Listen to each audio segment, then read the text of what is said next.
Gentlemen, welcome in. Welcome in. 'Tis the season for Nebraska football. It has been a hectic couple weeks. And folks, this is just the calm before the storm. You think it's been busy these past 2 weeks, bringing a brand new defensive coordinator in, brand new offensive line coach. We're about to bring in a brand new defensive line coach. You never know. Very soon, it's about to get even busier with the transport opening up. I mean, we haven't even lost anybody yet. The portal's about to open up. We're about to lose players, we're about to get players. We're about to get a new coach very, very soon with the bowl game. It's going to be a crazy couple weeks. So, folks, it's going to be a loaded show, and I want to apologize right at the start. I was going to go live yesterday because I assumed Elijah Robinson was going to be announced yesterday, and it ended up happening. So I was like, I'm going to delay today. Thought Elijah Robinson would be signed today. Whatever, I'm still going to go live because we still have a lot to talk about. It's going to be a loaded show, folks. Talking about the transport, talking about the bowl games, talking about Elijah Robinson, the man himself, whether that's actually going to happen, talking about recruiting, talking about all the rumors right now with the program, talking about Nebraska basketball, Nebraska volleyball, talking about college football in general, the Heisman race, the college football playoffs. Man, I'm excited. So everybody hit that like button on the screen before we talk about everything. Let me know you're tuned in from. Let me know Go Big Red in the comment section. I mean, let's just get things started. Of course, you guys like that. We bring this hat out once a year. We brought it out last year. We'll bring it out again if Nebraska wins the bowl game versus Utah, which is easier said than done. Easier said than done. So let's get things started. Just talking a little bit of portal, man, because again, as of right now, we've only lost 2 players. It's crazy to say. We've lost, of course, Caden Vermoss, DB. We've lost Shamar Parker. But, going back to 2 weeks ago, we thought all this was going to happen pretty quickly. With the Dylan Raiola rumors, with the Jacory Barney rumors, with the Nyziah Hunter rumors, go down the list, right? We heard rumors around every single player. And yet, to this very day, we're sitting here on December 14th. Nobody's left. Nobody's left of notes. However, like I've been telling you guys, we're only sitting here on the 14th. We still got pretty much 2.5 weeks till the portal opens up. So it's basically like you're going through a test, you're going through a math test, it's your midterm, you're getting, you're halfway through the test, you're getting everything right, but you still got the second half of the test. You still got to flip the page. So Nebraska, we're hitting outside the park right now. We're hitting grand slams, but again, we still don't know who's going to be here, right? Again, we got to get things started here with Dylan Raiola. Like, what's going to go on with Dylan? Is Dylan even going to be here going forward?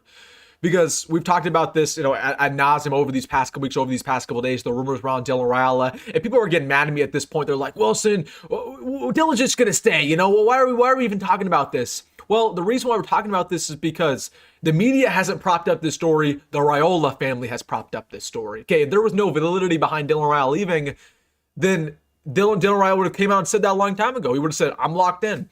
But again, we know what's going on with Dylan, right? We know the rumors. We know what's right. We know what's wrong. I think some people, I think at times even the coaching staff, they try to act like Nebraska fans are stupid around Dylan. They try to act like we have no idea what's going on. We have no idea what's going on behind the scenes. Like Nebraska fan, we know what's going on here. We know it's an NIL dispute. And I told you guys at the very get-go, right when this all started, this is money. It's always money. That's the sport nowadays. Okay. Dylan Raiola wants more money. His dad wants more money for him. And then of course we talked about this when it happened, that Dayton Raiola wants more money. And that's why Dayton decommitted, is because they weren't happy with the NIL price tag. We were pretty much paying him nothing to come over here. Dominic felt like that was unfair. Dayton decommitted, and that's when this all began. And when we fired his uncle. So right now, as it stands, again, it does look like Dylan Raiola is returning. Again, all the rumors, they've been valid. Right? I mean, him being shopped around other schools, that was all valid to begin with. But we know that Nebraska, we're not offering him any more money than what we already were.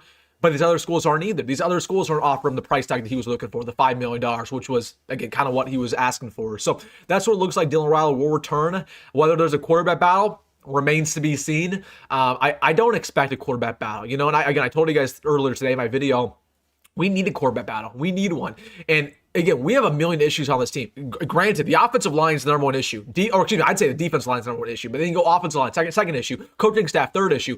But quarterback is still an issue this year, right? Quarterback play. If Dylan was a better quarterback, we would have beat Michigan. We would have blew out Cincinnati. If Dylan was a better quarterback, we would have beat Minnesota, right? If TJ was a better quarterback, well, okay, even if TJ was a better quarterback, we wouldn't have beat Penn State. I mean, the whole team crawled around TJ. So anyway, so let's say this, quarterback play is still an issue. So even though I do expect at this point in time for Dylan to return, we still need a battle. And again, I'm cool if Dylan wins that battle. Perfectly fine with that. I think there's a misconception out there that I'm this huge TJ homer. Don't get me wrong, I like TJ. I like me some TJ. And you guys don't want to know why I like TJ?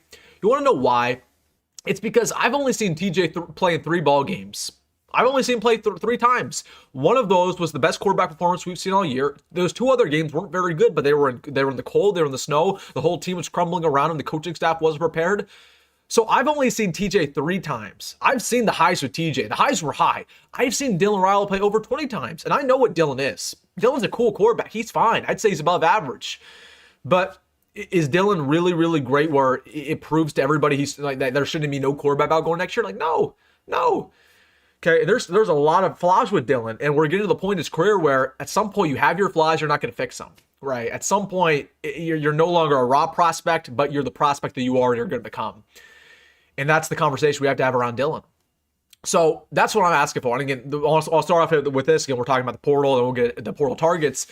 I think Dylan's going to stay. Nothing's confirmed. Everybody will want me to come in here and, talking, guarantees, right? Like, we also need to guarantee something. You need guarantees leaving. It needs guarantees staying. I can't guarantee everything. I know my platform. I understand that this sport is unpredictable. I understand that college football is unpredictable.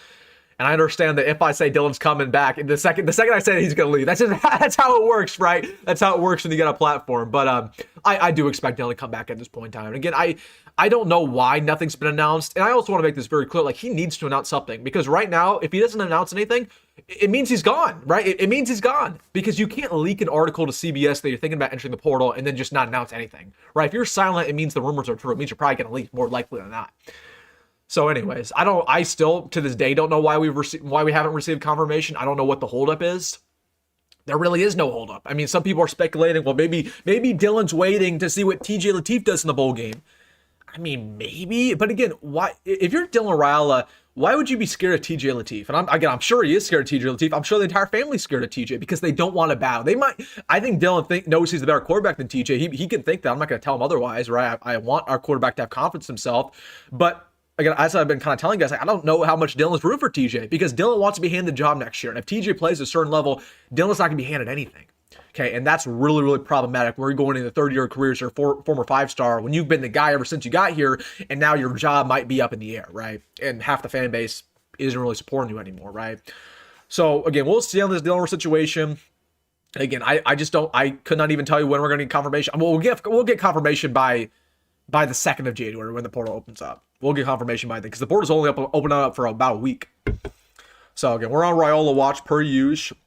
Hold on, I want to get to a super chat here. You guys want to comment or instantly put in a super chat, my man Chris Sweeney. Thank you, Chris. He says the congrats on 16,000 subscribers. Chris, I appreciate you. Chris, you're my guy. I appreciate you, Chris, man. Again, but thank you to every single one of you guys for 16,000. Again, the channel's been unbelievable these past couple days. Unbelievable, man. I mean, these past couple weeks even. Like, we're getting 10K views a video. I've never seen it, man. So I'm really grateful. Really grateful. And again, that's all you guys. That's not me. That's all you guys. So I can appreciate every single one of you guys. That's your award. And we're still going, man. I think that's the thing about the channel. We work hard, We work hard. We're not satisfied with 16,000. We're trying to get to 20. We're trying to get 25. We're trying to get 30. Trying to get 40. Trying to get 50. But I appreciate all you guys. All right, so that's a conversation around Dylan, what we know. Again, and I've already told you guys this. Like, you guys know who I know. TJ's not leaving.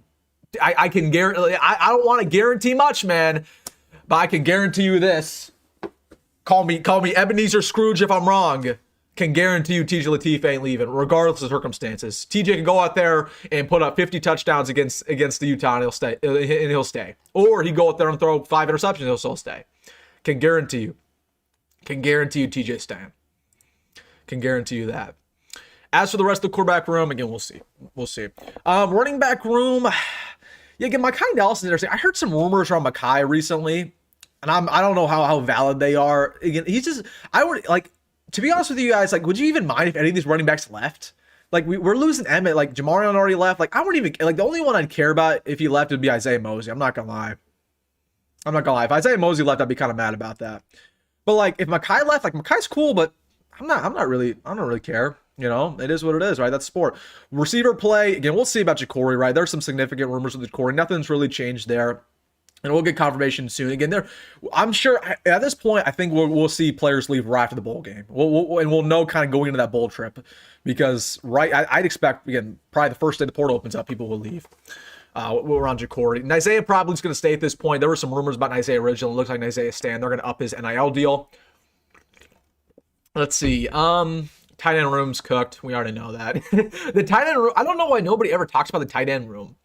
Like, objectively, I don't know. Nobody ever talked about it this year. Even the tight end room stink this year, and everybody didn't discuss that at all. Like, I mean, Luke Lindenmeyer's cool, but Luke Lindenmeyer should be our starter going forward. Haarberg's gone, you know. Carter Nelson's probably getting transferred. So anyways, that's a tight end room. We probably need to take at least one or two there. Offensive line, yeah, it doesn't even matter. Defensive line, I wouldn't mind if we see, I think we're going to see a bunch of defensive linemen leave. I would not be shocked about Cameron Ledhar. I wouldn't be shocked about Jalen George. Keona Davis is a really interesting name. Keona Davis is really interesting. Would not be shocked. Linebackers, Mekhi probably. Yeah, and DBs will be crazy. DBs, I heard from a DB in this room, who I'm not, you guys, again, I won't say something, but he's a current freshman, right? Current redshirt freshman. Heard from a DB in this room, and I quote, half the DB room is gone. That was 1 week ago before Vermas left. So take that for what you will.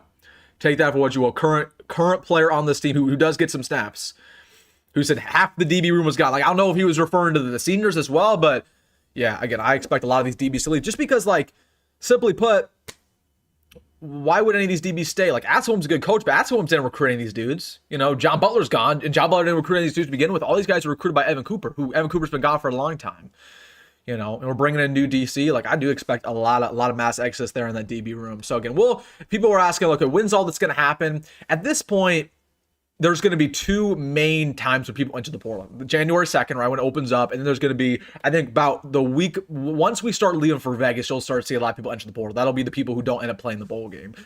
So about, the 24th, right around Christmas, you'll see some players enter. So those are the players, but again, we're going to get some dudes who leave. I just think there's a misconception. People are like, we're not going to lose anybody. Like, this is the sport nowadays. We're definitely going to lose people. We're going to lose, I'd expect, again, 15, 20. I mean, I wouldn't even blink an eye in that aspect, right? We're going to lose some players who we like just because that's the sport, guys. That's the sport. So that's Nebraska's roster. Let's talk about the transfer portal right now. Who's in the portal? Who should we go after? Because there are some big names. I mean, we're starting to see some bigger and better players enter every single day. Hold on. Who's this guy? He just entered. This is Mateen? I have never seen this guy. He entered yesterday. Hold on. Let me look up this guy's stats. Defensive lineman? 2 sacks. Oh, he's a nose. Okay. Yeah, I mean, there's some studs entering the portal. And I know people are like, oh, we should go after Sam Levin if Dylan Raiola leaves. We should go after, this, that, and the third. We should go after Lenore Sellers. We should go after whoever. Like, if Dylan Raiola leaves, we're not getting anybody good in the portal at quarterback. I mean, you got to start scrolling down. You got to start going down here to Max Johnson. You got to start going down here to Raymond Moore. I mean, just because, like, why would we spend a lot of money at quarterback if we weren't willing to pay a lot of money to Dylan? We're going to get a quarterback on a dime. Again, that's only if Dylan were to leave. I don't know if I expect that at this point. I don't know if I expect that. Running backs, I don't even know. Why is Marquise Davis rated so high? He's not any good. Cam Edwards, watch out for Cam Edwards. We talked about him in yesterday's video. Yeah, the Minnesota transfers. So we got a lot of options at running back, honestly, which is good because we're going shopping at running back, folks. I can't wait to go shopping at running back because say goodbye to all our current running backs. And say Mozee can go back to wide receiver. I mean, it's going to be a new house over that running back, because there's been no development done there, no development whatsoever. Let's go over receiver here. We got some okay players. I mean, Jackson Harris is good. Horatio Fields is good. Nick Marsh, obviously, you guys know how I feel about Nick Marsh. So, I mean, really, we got Brody Foley, the son of Ed Foley. I made that joke the other day. How many of you guys bought that? Yeah, we got some good prospects. Our old friend Grant Segrin, Josh Atkins. I'm pumped, man. This is the comment for the storm. There's already a bunch of good talent in there, but right when the portal opens up, it's going to be the craziest year yet. It's going to be the craziest year yet of the transfer portal. Like, we haven't seen nothing yet. We have not seen anything yet. All right, let's get the comment section real quick. I want to talk about Elijah Robinson here in a second. We'll talk about E-Rob, but let's get in the comment section before we get to our other segments tonight. We're gonna have a fun night. We're gonna go for a long time tonight. It's gonna be a fun night here. Was Dayton really at bowl practice? Where'd you get that from? Oh, my tweet. I tweeted out Dayton at bowl practice. No, it's saying Dayton's gonna show up at bowl practice. What I meant, but in Las Vegas. Because what's going to happen with Dayton is that once they figure out Dylan's money, they're going to figure out Dayton's money, and then Dayton's going to he's going to commit again to Nebraska, and then Dayton's probably going to early enroll if they can make that happen. So, yeah, it was a joke. It was not confirmed. I don't know. I was hoping people didn't take that as confirmed. It was just a joke. Just a joke. Running back room's in trouble. Yeah, it's terrible. It's awful, man. Again, and let me ask you guys this. Let me ask you guys this. What room right now on our team do you feel like could just not be touched in the portal and you'd be perfectly comfortable with it next year to win 9 games? Okay, think about it for a second. What room could we not touch in the portal and you would be perfectly comfortable? Well, I'll tell you right now, quarterback maybe. If Dylan stays, I'd be perfectly fine with that. Running back, no. Receiver, I would say no on receiver. Like, assuming Jacory or Nyziah leaves, even if both those guys come back, we need some more receivers because this depth stinks at receiver. Tight end, absolutely need some tight ends in the portal, so no. Offensive lineman, no. Defensive lineman, no. Linebackers, no. DBs, I mean, maybe depending on who we lose, right? So listen, like I saw that say this, like this team's not good enough. That's why we're gonna go hectic in the portal, and you better believe like Jeep Wade's getting here, and Elijah Robinson's gonna get here, and Rob Orch's gonna get here, and they're gonna look at this talent and say, these aren't my guys. I'm gonna go get my guys. Okay, they didn't recruit any of these players, so again, it's gonna be mass excess on the offensive line, gonna be mass excess on the D line too, and I'm perfectly okay with that. Perfectly okay, and that's the sport nowadays, folks. That's the sport. You know, that's the sport. But I mean, I think that's eye opening, and that's why I get mad when I see like when I see beat reporters and they're like, "Oh, Nebraska's only going to take 10 transfers." Like, if we only take 10 transfers, we can keep everybody on our current team. If we only take 10 transfers, we are not in a good spot for next year at all. Okay, we're not. I don't care how good those 10 transfers are. If you can get the 10 best transfers, we're still not in a good spot. Okay, we need to land 15th at the very minimum. At the very minimum, I would expect 20. I would expect 25. Like, we need some dudes, man. We need some dudes. So, not following your logic, our DB coach was so good, then we turned down DC incoming number 1, but yet secondary unhappy and leaving. Rephrase that. Okay, yes, Addison Williams is a really good DB coach, but Addison Williams didn't recruit any of these guys. So they might not feel comfortable with, having a coach who didn't recruit them or a DC who didn't recruit them. Okay, it doesn't matter how good of the guy you're bringing in or already have, these guys just might not feel comfortable with Addison Williams because they committed to Evan Cooper. So that's why we're going to lose some players in the DB room, right? Same deal with the D-line, same deal with the O-line. We're going to lose, like, for example, I didn't even mention we might lose Justin Evans.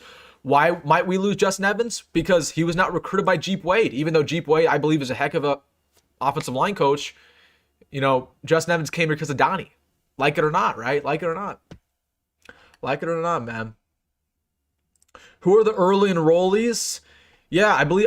Let's see. I don't know them all for a fact, but I know a couple for a fact. I think Hayden Ainsworth is one. Jamal Rule.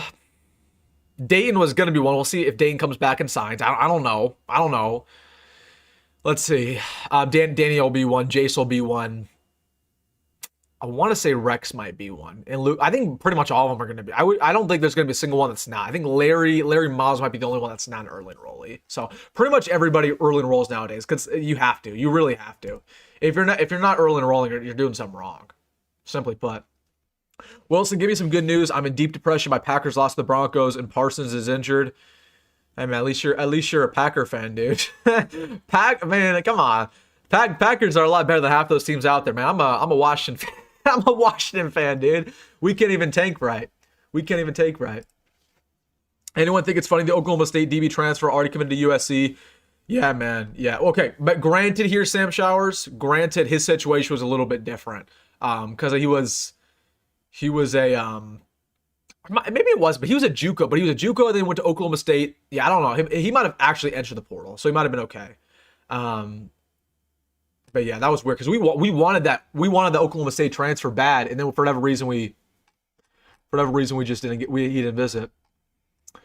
Delphic, I missed your super chat. Thank you for the super chat, my man. He says 20K next. Let's freaking go. Appreciate you, Delphic. We're getting there fast and furious, man. Fast and furious. All gas, no brakes. Christian says Lateef is the better mobile quarterback. Dylan is by far the better quarterback. He's a real NFL prospect, and a lot of his flaws are due to the other factors within the O. I don't know if I agree with that. Like, Dylan by far the better quarterback. I think you can make a pretty decent argument Dylan's a better quarterback. I'm not going to try to convince you otherwise. And I could be of that belief right now. I think Dylan might be a better quarterback than TJ as it stands. But once again, we've seen 2 years of Dylan. We've only seen 3 games of TJ. Okay. I think TJ has a higher potential than Dylan. I think TJ could be a first-round pick. I really do. I'm having doubts. We're going into year 3 of Dylan. I don't think any team in the NFL would even draft this guy right now. And he's going into year 3. So, again, I agree that some of Dylan's flaws are due to the offense, due to the offensive line, due to Dana. It is what it is, right? But again, Dylan, the part of Dylan's flaws are his accuracy issues, deep ball, right? Pocket presence, rushing his progressions in general, vision, his mechanics. And that's the thing that's the worst part about Dylan is that his mechanics they stink. And this has been evaluated by multiple quarterback analysts, quarterback coaches. Is that, again, I'm gonna butcher this, but I'll show you guys the description here. Here, I'll get up for you guys. So when you're a quarterback, you gotta flip the hips. You got flip the hips. You gotta flip the hips. You got push through. You got push through. And what Dylan does is he doesn't push through. He just sidearms it like he's playing baseball. And that's the problem nowadays with a lot of quarterback prospects is they don't use their hips because they're so used to playing baseball. They're so used to the sidearm passes where they don't flip the hips. Dylan doesn't flip the hips. It's like it's the basics of playing the quarterback position. They're like, what? So that's why you kind of never see Dylan like drive the football with the bullet pass in there. Is because, again, the mechanics are off. And I don't know who to blame. I blame Glenn Thomas. I blame Matt Rule. But I also blame his quarterback coach, like Jeff Christensen, the other guys that get involved there. And that's what TJ does a lot better of a job. Where when TJ got in the ball game, what did you see more of? Well, you saw TJ driving the ball 10, 15 yards out, bullet pass over the middle to a guy, like a Dane Key, like a Jacory Barney. You saw more of that. Okay, it's not a shocker. It's because Dylan would never throw those bullet passes. Now, again, I'm not saying Dylan's a bad quarterback. I'm saying the opposite here. But again, Dylan has some significant flaws that are his flaws. And it's not because of the rest of the offense. It's because of him and his lack of development. And again, I would blame, and I want to also make this very clear. I don't even blame Dylan at this point. I don't blame Dylan for his lack of issues. I blame the coaching staff and I blame his development, right? Because he has the talent. The coaching staff is supposed to bring it out of him, and the coaching staff has failed at that. So I want to make that very clear. Where I'm not calling out Dylan, I'm calling out the coaches. I'm calling out the coaches because the coaches are the ones getting paid big bucks to do nothing about it. You know what I mean? Jace Reynolds is playing high school basketball. Are you sure he's only playing high school basketball now, but he's not graduating at the semester? If Jace Brown's not early enrolling, that's terrible. He should get on here as quick as possible. He's a raw prospect. He got to get here ASAP because he got to develop, man. He got to develop. You think Jonah Wilson transfers again? I don't think so. I mean, I would have liked to see what he's done in Nebraska's wide receiver room. I saw his stats. Yeah, he got nothing going on right now. I doubt. If he does transfer, he's not going to come here, right? I don't think we're going to take that chance again, given the fact that he didn't really do much. He didn't really do much over there. Let's see, I missed some. I want to go back in here. Mozee is a running back and going to be special. I honestly like Mozee more at receiver, honestly. I mean, he's one of those players where I don't mind it where he plays. He can play running back, but I think his upside's a receiver in the slot, as a Wan'Dale Robinson type guy, to be honest with you. I mean, that's just me, though. That's just me. You think Elijah Robinson can unlock Nwaneri's potential, or is it time to give up on him? Oh, heck no, it's not time. Nwaneri had a good year. I mean, was Nwaneri like a 10-sack guy? No, but I thought Nwaneri was fine. He had a nice stretch in there from Michigan State, Maryland on. I mean, we got like 10 pressures a game, right? Kind of fell off in November, but so the rest of the team. So I like Nwaneri. I'm at the point where Nwaneri's never going to be a first-round pick. Nwaneri's never going to be an all-conference guy, but Nwaneri's going to be a solid edge rusher for us next year. Real solid. Now, I'll tell you what, he's not playing to the level he should be with the amount of money we're paying him, but still, it is what it is. Nobody is, right? We're paying Dylan $3 million. Does Dylan look like a $3 million quarterback? No. Does Jacory look like a $1 million receiver? No. Does Dane Key look like a $1 million receiver? No. Does Elijah Pritchett look like a $1 million tackle? No. Like, how many players are actually playing up to the price tag? I'd say Emmett Johnson, Sear Wright, and that's about it, right? That's about it. There's not many, man. There's not many. So, I mean, that brings us to the Elijah Robinson updates. Let's talk about Elijah Robinson here real quick. So, again, I really do not know when this is going to happen. again, I'll tell you this. I believe it's a done deal. It really is a done deal. I mean, Texas out of the mix, LSU's out of the mix, Syracuse out of the mix. If it's not Nebraska, where else is he going to go? Okay, it's going to be nowhere, right? So, but because he's going to Nebraska. But again, what I heard, and I heard this yesterday, we reported this on the channel yesterday, is again, they're figuring out the money, they're figuring out how to get out of Syracuse contract, they're figuring out some logistics for him and his family, and then they'll make it official. So again, I don't know when this is going to happen. Everybody in the Nebraska media knows this is a done deal, right? We all heard the same source, we all heard the same thing. Like Elijah Robinson, a done deal. We know this, but when this happens, I don't know. And at this point, I'm just tired of talking about it. Like, let's get it along with, let's have him sign, and let's move on. Let's hit the portal, right? But I told you guys, this will happen by Saturday. Next Saturday, at least. It has to. It has to. If this does not happen by next Saturday, I don't even know what to tell you. Because we're not even really interviewing other defensive line candidates. Like, we interviewed a couple defensive line candidates earlier in the week, but right now we're not interviewing any. Because we know who our defensive line coach is going to be. So, Elijah Robinson is in the bag. Just wanted to talk about that. Because I know I'm going to get questions about him, but we haven't received an update because, again, we're just kind of waiting on it to be official. You know? Any word on Ben Breimer? We'll see. We'll see if he enters the portal. He might follow his team over to Penn State. I mean, it's going to be mass exodus. They're going to get a lot of Iowa State players over there going to Penn State. Tough loss in volleyball today at Texas A&M. Yeah, man, that was terrible, dude.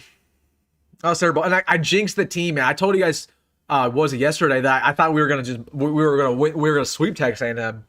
I mean, they were undefeated this entire year. They barely dropped any sets all season long. Their toughest games were against UCLA and Creighton.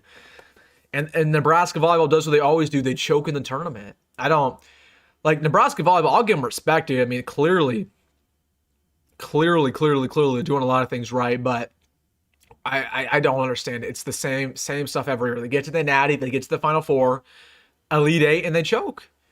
You know, for them to be that as good as they were this year, not even make it to the Final Four, I can't believe that. So it's a very tough situation to be in from a volleyball program standpoint, because like, what more can you do? You already have you have the best talent. You're winning all your other games. You just, for whatever reason, you choke when it matters the most. Like, there's not really something you can switch. It's a very complacent. It's just there's not much we can do. So it was pretty depressing though, watching that game today. It's depressing. Like, when they lost the first set, I was like, you know what? It might be a good thing they lose the first set. You know, fight to adversity. They'll come back. They lost the second set. I'm like, oh no. Won the third set. I'm like, okay, cool. Fourth set was unbelievable. They won that like 36-34. And the fifth set, we know we saw. So, just like a golf swing, you have to clear the hips. Yep. And dude, that's what I don't do in my golf swing. That's what I don't even move my. I should be the one telling Dylan how to move his hips, because I can't even move my hips. My hips are stiff in my golf swing, man. my hips are stiff. Dude, I can't even think about golf this time of year. When you see Ahmad decommits, I mean, again, I'm going to stick with my take the entire time. I think it'll still be in the spring or the summer. I mean, that's when everybody commits. There's just kind of no reason to rush on his perspective. There's no reason to rush, especially with all the uncertainty around LSU. Like, he still isn't intrigued in LSU, but he wants to see what the staff's going to look like. You know, he's still intrigued with Texas A&M and kind of wants to see how well they perform in the playoffs. So, while it looks good for Nebraska, again, when it comes to these 5 stars, like, he has no reason to rush. Everybody wants him, right? We're like 3-star prospects. They might have to rush a little bit to commit to make sure they have the spot. For him, he can take his time. So, you know, it's unfortunate. I just don't think he'll commit soon. Now, am I saying he's not going to commit to Nebraska at all? No, I think we're in a good spot, but this is going to draw out for us. It's really going to draw out, you know. Do you think Isaiah Mozee could be like Deebo Samuel for us next year? I would say no, because Deebo is more. I mean, he's a thicker built receiver. I mean, he's a thicker built receiver. He's about what, 220, 230. You know what I mean? Because he's a hybrid. Isaiah's like 210. You know what I mean? So Isaiah got to put some weight on. And if he puts some weight on, he could be. But I want him at, like, I would prefer Isaiah Mozee as a Wan'Dale Robinson, Tyrone Tracy type role, where again you get snaps at running back, but again you're mostly just a third down back, right? You can catch the ball. But again, like, Mozee will never be a 10 carry guy ever. Okay, he will never be a 10 carry guy. He'll never be a 15 carry guy. It'll never happen. Okay, he'll never be a bell cow like Emmett. That's not what he is. Okay, that's not his type. That's not his type of, you know, running back. He is a third down running back. He is not a bell cow. So that's kind of a misconception out there. People are like, oh, I feel great about the running back room. Isaiah Mo's going to be our guy. Again, Isaiah's a good running back, and again, he's a third down guy, but he's not a 20 carry player. Coleman was a better athlete than 99% of anybody in the 26 class, and he has done nothing. Better players out of state. Not enough competition for them to be ready until 3 or 4 years in college. I mean, well, Coleman was interesting because, I mean, well, he's a 6'4", 4'4" wide receiver freak. So, of course, you have to take him when he's in your own backyard, you know what I mean? But I agree with that statement. But again, I will always defend the players from the state of Nebraska. Like, particularly in this year's class, like, again, we had some talent in the state this year. We had some legit talent, and we didn't take these dudes. Like, the fact that we didn't land Darian Jones, that will haunt me forever, because you better believe Darian Jones is going to go out there and ball out as a true freshman in Iowa. I mean, he's going to play immediately. That was the one where I was really frustrated we didn't land. You know? How do you feel about lowering the top end pay and go more toward an incentive-based pay or bonus pay? Well, there's a lot of that already. There's a lot of bonus pay already in college football. But the reason why that hurts, though, is because transfer portal players want to feel secure. They want to make sure they get their bag. Why would a transfer portal player come in here and pick Nebraska over USC to get unconfirmed, unguaranteed money instead of going to USC where they get all guaranteed? That's the problem, is because these guys got to pick us, okay? Like, you can make that for current players in the team, but to get players to the portal, you got to guarantee money to them. You just have to. You have to. Wisconsin's up 2 sets on Texas. I mean, that's terrible, man. This was our year. This was our year, and then we blew it. We blew it. None. Emmett was in the Heisman race because of his lack of speed. Fight is great, but you got to run. I don't think speed has anything to do with it. Genty was a burn. Jenny ran a 4.4, but they didn't discount him because it wasn't speedy. They just discount. Honestly, you know what really hurt Emmett this year? His lack of touchdowns. He only had 12 touchdowns in the season. He wasn't even like top 20 in America in touchdowns at the running back spot. That's what hurt him. If he had 20 touchdowns, he would have probably got some more nods. He would have got a couple votes in the Heisman race. But that's what killed him. And that wasn't his fault. That's Dane's fault, because our red zone offense was horrific. You know what I mean? And again, we got to see this offense put up points against Utah, man. We got to see this. Let's start to talk about that bowl game, because that bowl game is going to be so big, man. It's kind of a depressing feeling, because literally the majority of the fan base feels like we're going to go out there and get blown out against Utah. You know, the majority of the fan base feels like that.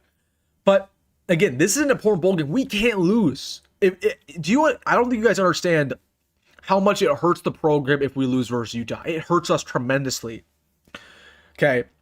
Number one, recruiting goes down the pipe, because now Matt Rhule's trying to sell recruits on the Big Year 3 jump that never happened. We go 7-6 for the second consecutive season with the easy schedule of the Big Ten. These recruits aren't dumb. These recruits aren't seeing progress. So I know we all start to feel really good about the 27 class. Again, if we lose versus Utah, that 27 class is not going to look too good anymore. Because, again, Matt Rhule can't sell anybody anything. Like, Trey's going to do the best he can, and he might still get some players, but Matt Rhule can't sell anybody anything. So it's going to hurt recruiting if we lose to Utah. It's going to hurt the portal that's about to open up. It's going to hurt the boosters. It's going to hurt everybody's perception of Matt Rhule. It's going to hurt the narrative once again that we can't win any ranked games. Like, wouldn't you guys love to just get that narrative out of the window early? Say, you know what? We can win ranked games. We can beat teams like Utah. We can beat Utah teams like USC. That's awesome to get that narrative out of the equation before we play probably 6 ranked teams next year. It's so important we beat Utah, and I understand it's a tough test. I understand that. I understand that more than anybody else. Trust me. I've been hyping up Utah for a while, even before it was announced that we're going to play them. And I also told you guys I want to play the best team we can. Well, I got my wish, but we got to go out there and win. We have to. And Emmett's not going to play. We're having some opt-outs on offense, defense. We got a backup quarterback out there. I'm not going to make excuses. Win or bust. If we lose, it's a terrible look for everybody involved. Terrible look. You know, that's just the bottom line, man. That's just the bottom line. Real quick, super chat. Byfield Racing, give it a super chat. If you guys want to cover it instantly, put in a super chat. He says, entire team's opting out is going to kill bowl games. If a team opts out, they should lose at least 60% of the NIL budget. Yeah. Notre Dame opting out was soft. Like, I don't even mind. Like, Iowa State opting out, that's fine, because they're going to lose their entire team in the portal. Kansas State opting out, I mean, it is what it is, right? Their coach retires. But, like, Notre Dame, yeah, that was terrible. That you're right. It is going to kill bowl games. But you could argue that bowl games are already dead to begin with. So, it's not really going to change much. How good of a recruiter is Elisha Robinson? He's a great recruiter. Great. He's a great recruiter. Come on, admit it. Rule is out next year after another crap show. He wasn't smart enough to fix the leaks after 3 years. I mean, well, let me ask you this, Craig, or Kreger. Do you really believe that Nebraska is going to pay a $50 million buyout? Do you think that? Seriously, that's my question to you. Do you think that? Do you think, let's say we go 5-7 next year, we'll get Matt Rhule's buyout's like $50 million because Troy Dane and his ineptitude. And Troy Dane being as soft as he is. Do you really think Troy Dane's going to pay that $50 million buyout? No, he's not. So you better like it or not. I mean, you better get on the Matt Rhule train and stay there because Matt Rhule's going to be here for at least the next 3 years. So we'll be here for the next 3 years. Wilson, how does the thing I texted you earlier have an impact on Ahmad? I mean, we talked about it earlier. I don't think it has too much of a big of an impact, but yeah, I mean, if he's beefing with LSU accounts, yeah, it probably means he doesn't love LSU as much as he used to, you know. Volleyball never looked serious enough. Yeah, they were having fun, but I thought they were getting full of themselves. They didn't treat it like a must-win situation. You're probably right, but I think they took it more seriously than years past. Like I think John Cook kind of lost control of the team at the end there, right? Where again, that was the vibe. Like they were having too much fun back there in the Final Four. Where nowadays, yeah, I think they're taking it a little bit more seriously. But still, I mean, Texas A&M, you got to give them credit. Texas A&M came to play. You know, they came to play. They came to play. Who else does Orich bring with him, both player and coach-wise? Mike, that's our video for tomorrow, my man. Watch out for that. It's our video tomorrow. I'm about to record it later tonight. Ahmad Hudson says, watch out for Tuesday. Love y'all. Unfortunately, this is a fake Ahmad Hudson account. This is a fake Ahmad Hudson account. We get real players in here sometimes, but I know that one for a fact is fake because I know Ahmad Hudson's real YouTube account because Ahmad's commented before. So that one's fake, 100%. Nebraska basketball might be top 10 in the nation. We'll see. I'm really impressed. Really impressed with Nebraska basketball. I don't know how much I'm buying stock just yet. Even though they beat Illinois, even though they got that win, I still don't know how much stock I'm buying. Because, I mean, they got talent. I mean, Mass is a dog. You got Sanford. You got Jamarcus Lawrence. You got the Central Michigan transfer comeback. But still, man, it seems a little bit too good to be true. Seems a little too good to be true. And we've struggled a little bit this year. Like against Winthrop, we struggled. Against like South Carolina, like upstate or something, right? So we'll see. But again, I'm impressed with them. Again, I'll continue to cover it. Trev Alberts had to have bribed Nebraska volleyball to lose. Dude, Trev Alberts was there, dude. He was there at the game. I think Trev Alberts cursed the program when he left. He cursed football, the football program, and he cursed the volleyball program. Darn you, Trev Alberts. Nah, that's what it goes. I don't even care. Like, Trev Alberts, I think, is a good dude. I really do. I just think he made the way he did what he did was not, the execution wasn't very great. But I don't blame him for leaving. I don't blame him at all. I don't blame the guy. I really don't. All right, what were we going to talk about? What were we going to talk about? Oh, yes. If you guys have not joined the Bowl Challenge, make sure to join up. We got, how many people got in here so far? I think we only got 27 in here. Yeah, we got 27. Go to the Bowl Challenge, WDS, Nebraska YouTube, and put it in your bowl picks. And the winner gets a shout out. Winner gets maybe a prize. You never know. Don't know what that prize is going to be, but put it in here. We'll get like 50 people in here. So everybody make your bowl picks on ESPN.com. Join WDS, Nebraska YouTube. Let's go over my picks here real quick. Let's go over my picks. See, I'm 2-0. 2-0 here. Troy, South Florida. See, these are the best picks. I'm going undefeated. Here. I'm changing that one. Washington State. Give me Washington State. Yeah, I'm going undefeated. Everybody, join up, though. Join up. All right, back to the comment section here. Oh, perfect. Super chat up from my man, Jackson. Good to hear from you, Jackson. He says, the new college basketball rankings came out. Are you kidding? No, you're lying. You're lying. Why did they come out at 7 o'clock on a Sunday night? Are you talking about the AP poll? Yeah, no. These are, the AP poll comes out tomorrow.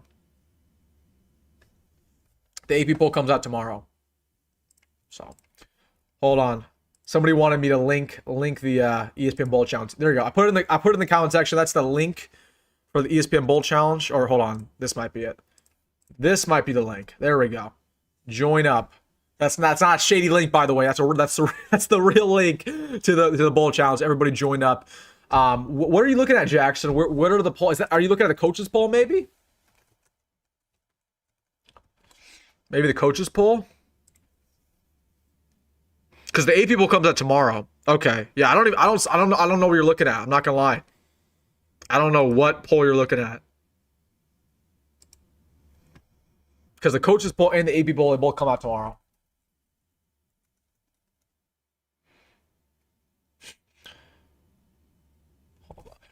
I'm trying to find it. I saw Phillip Rivers crying on my screen here. Dude, do you see Phillip Rivers was playing today at like 44 years old? That was unbelievable. That was unbelievable. That was unbelievable.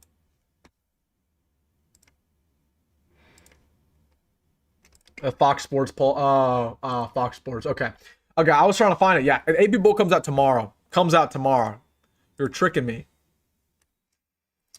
Utah averaged 41 points this year. No Emmett. Yikes. Yeah, it's gonna be a tough test for our defense. I wish Orch was coaching the bowl game. I don't know why he isn't. Really. I don't know why he isn't. But I wish he was. I wish he was. Oh, Jackson, thank you for the super chat. He says Reddit Ron comes out tomorrow. Oh, got it. Got it. Yeah. I bet we're around 18 though. We might be 17-ish. I don't know if we'll be top 15 yet. Dude, you've been there long enough. Nebraska's the biggest choking university of all time in all sports. In the whole world, Nebraska's the biggest choking university of all time. Oh my gosh, Craig. Come on, buddy. Come on. Really? Really? Really? We gonna do that? Mozee to me would be like a Janiran Bonner type of role player. I don't think they're really comparable. Janiran Bonner is more of a physical hybrid tight end. Mozee's kind of like a smaller, agile, not physical at all, running back. I don't really think they're comparable at all, to be honest with you. Lateef isn't durable enough to run the ball. He's too small. That doesn't make any sense. Look at Lamar Jackson in college. Where did Lamar Jackson weigh in college? He was like 180. What did Jaden Daniels weigh in college? He was like 170. Okay, weight doesn't mean anything. Okay, it depends on how you get hit. Like if you're small and agile, you're not going to get hit hard, right? Like for example, like Emmett wasn't the biggest running back in the world, but he never got hit hard because he's always running forward. You know what I mean? He never took a big hit all year long. So that doesn't make any sense. Is it durable enough? He's too small. Like that doesn't make any sense. So that's not how it works at all. Nebraska women's basketball is legit. They should be top 20 tomorrow. I'm not gonna lie. I have not watched the women's team at all. I know like one player. I know Britt Prince. I don't know anybody else. I might watch him though. I'm gonna watch him at some point when we get close to the tournament.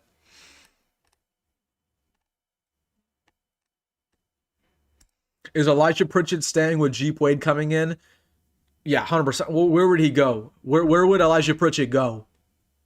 Like it's not like he's gonna go to Georgia over here. Like if Elijah Pritchett transferred, he would go to like some temple, or he'd go to Southern Miss or Northeastern Western University.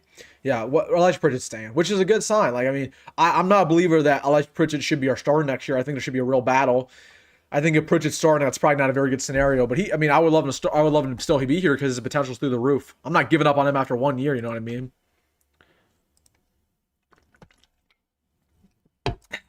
My source says there's something on your lip.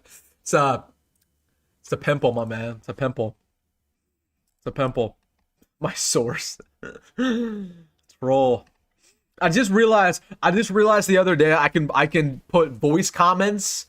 Like on my YouTube videos, I can put voice comments on there. So like, whenever I get like a stupid comment, I'll leave a voice comment. No, oh my goodness, that I tweeted this out. I said I need to watch myself. Oh yeah, we got 37 people now in the bowl challenge. Let's go. We got 37 people. Let's get to 50. Everybody at WDS Nebraska YouTube. WDS. All right, maybe you guys can help me here. I'm gonna do a new bracket for the bowl games. I'm gonna do. Let's see. How do I make one? How do I make one? Here we go. Create new entry. But I'm gonna do one different. I'm gonna do a confidence one. And this is for oh shoot. Let's see. Oh, this is too complicated. I'm not even gonna do a confidence one. This is too complicated. I'm gonna do a point spread one.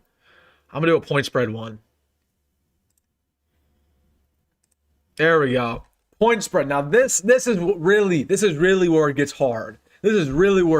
Point spreads. Let's lock in on this. Troy versus Jacksonville State. Give me Troy again. South Florida gonna blow them out. Give me that. It's easy. I'm gonna stay with Louisiana. I'm gonna stay with Western Michigan. This is the Gasparilla Bowl. It's interesting. What is that, next Friday? NC State or Memphis? It's actually kind of a good bowl game.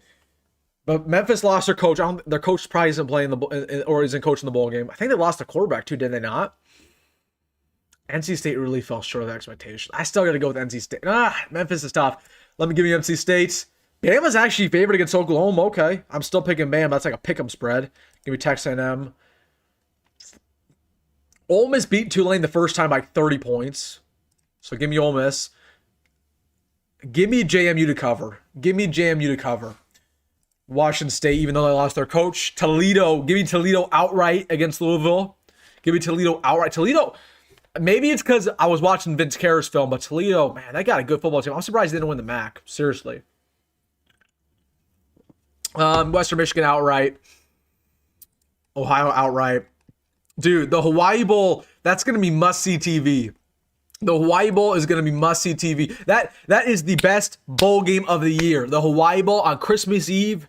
You're doing all your Christmas Eve festivities. You're excited about the next day. You're excited about Christmas. You're excited about everything that comes along with the holiday. And then as you're going to bed, you get to turn on the Hawaii Bowl in Hawaii, and you're watching the Hawaii play. You're watching. This year, you're going to watch Cal. This is the best bowl game. Of all the bowl games besides Nebraska, I'm excited for this one the most. And give me Cal. Because their freshman quarterback, I can't even pronounce his name, but he's a stud. Give me Central Michigan outright. Give me New Mexico outright. Give me Florida International cover. Eastern Carolina cover. Dude, I can't believe the Pinstripe Bowl one-upped us this year. We had a legendary matchup last year with Nebraska versus Boston College, and they're like, you know what? We're gonna get Clemson and Penn State and make that matchup look like crap. Like, are you kidding me? It will never match the greatest Pinstripe Bowl national championship of all time, Nebraska versus Boston College. It will never match it ever. It will never match it. Like that's what whenever like an opposing fan tries to troll Nebraska, I'm like, you know what? But you guys aren't Pinstripe national championships, are you? We are Pinstripe national champions in the most prestigious baseball stadium in the country, in the most prestigious city in the country. Come on, give me Clemson though. How is UConn not favored? That's weird. How is UConn not favored versus Army? I don't know. That's surprising. BYU. This is tough. Fresno State, Miami, Ohio. I went back and forth on this one. I really like Miami, Ohio in that one. Mean Green, 100%. Missouri. Oh, Missouri. Oh, that's tough though. Still give me. Missouri plays well in bowl games. Give me Missouri. Houston, 100%. Georgia Southern, 100%. Coastal to cover, even though I think they're going to lose. Illinois outright. USC should be favored by 14 points. USC should be favored by 14 points in this game. I don't know how they're not. Vanderbilt, I think Vandy's gonna blow out Iowa. I really do. You better believe they're gonna be playing with a chip on their shoulder after being snuffed in the playoffs. You better believe that. Arizona State, Duke. Duke should be favored by more. Give me Michigan outright. So you're telling me that of all of the real bowl games, this is the biggest. Is this the most lopsided spread? Nebraska versus Utah. Is there any other one that's 14 or more? Hold on. Let's go all the way. Dude. Oh my gosh. The most lopsided betting odds spread is Nebraska versus Utah. Gosh, why did they have to give us this bowl game? Why couldn't they just give us Central Michigan, man? They should have just gave us Central Michigan. And yet, oh wait, no, this is the spread. 36% of people expect Nebraska to cover the spread. I'm gonna pick us to cover the spread. I think we will. I think we'll keep it competitive. I do believe that. I don't think we're gonna get blown out. I don't even know what these are. These don't even matter. These spread picks. Navy. I don't even know why Navy's not favored. Give me Mississippi State on an upside. They should win. SMU. All right, those are my picks. I don't even care about those. There we go. That's my spread. My spread one. That's 100% accurate. Nobody copy those because those are accurate to a T. So everybody join the bowl game challenge. What are we at now? How many people we got in this? How many people we got in this? We got 42. Let's go. 42. 42. All right, let's get back in the comment section here. Talking about some Nebraska football. Talking about Nebraska, anything. Nebraska basketball, anything. Basketball should be ranked 9. Nah, I don't think so. I don't know about that. I saw G Boyd offer some players today. I saw that too. Yeah, he's starting to recruit. You probably can't have Orange coach if he has different verbiage. Might be confusing. Probably better for the game to have snow. I mean, he doesn't have to have different verbiage. Dana learned the verbiage in 2 weeks. You know what I mean? Who he took over. So, you bring a good point, but that shouldn't be holding him back. I think the reason why he's not coaching in the bowl game is he's figuring out his logistics in Lincoln right now. Because he has a family, right? He's figuring out where to live. He's figuring out everything else besides coaching. So I think that's what I heard, though. That's what I heard. The reason why he's not. I think we still 2 linemen from each school. We're probably not going to lose 2 linemen from. We're not going to steal 2 linemen from Syracuse. Syracuse stinks. Syracuse is terrible, man. You have a bright future. Your work ethic is unmatched. Hey, G-Man, I appreciate you, man. Thank you. That means a lot to me. Ahmad Hutchins just changed his Instagram profile picture to him with a Nebraska headband. That's crazy, man. That's crazy. That's crazy. Who's a better national championship? Who's better, a national champion or a king? We won the crown already. Yeah, man. I mean, we're crown champions. We're pinstripe national champions. We're college baseball conference champions. No, I guess we're just the best athletic department of all time. We're the best athletic program of all time. I mean, we just can't lose. We're about to be Vegas champions. I don't know. I know one thing. We know how to win in Vegas. That's all I know. The football team's never played in Vegas, but we're gonna win. That's all I know. Give us a bowl challenge ranking update. Can't do that. I think I saw WilsonDittman at number 1 on that, so I can't even do that. I think I saw WilsonDittman there. They're going to state penitentiaries and recruit there. What are you talking about? What is your Nebraska basketball prediction for tomorrow? Nebraska basketball doesn't play tomorrow. Does the women's team play tomorrow? I wouldn't be able to tell you. I am a supporter of women's athletics, but I don't watch the women's team that much. Okay, the women's team played today. They won by like 40 points. So Nebraska basketball is not playing tomorrow though. So I don't know what you're talking about. Oh, are you talking about the AP poll? Oh, you're talking about the AP poll. Probably, I'm gonna say 17. Say 17 there. Rank our coaching hires best to worst, including E-Rob. I'd say, Elijah's number 1. Elijah's number 1. I would go Jeep Way number 2. Orich number 3. The new edge rushers coach Manning, I'd put him number 4. I might even put that guy high. I really like that hire. And then I go Teasley 5. Teasley, I mean, I think we've had some pretty good hires though. We haven't like reached on anybody. You know what I mean? We haven't got anybody who's like not worthy.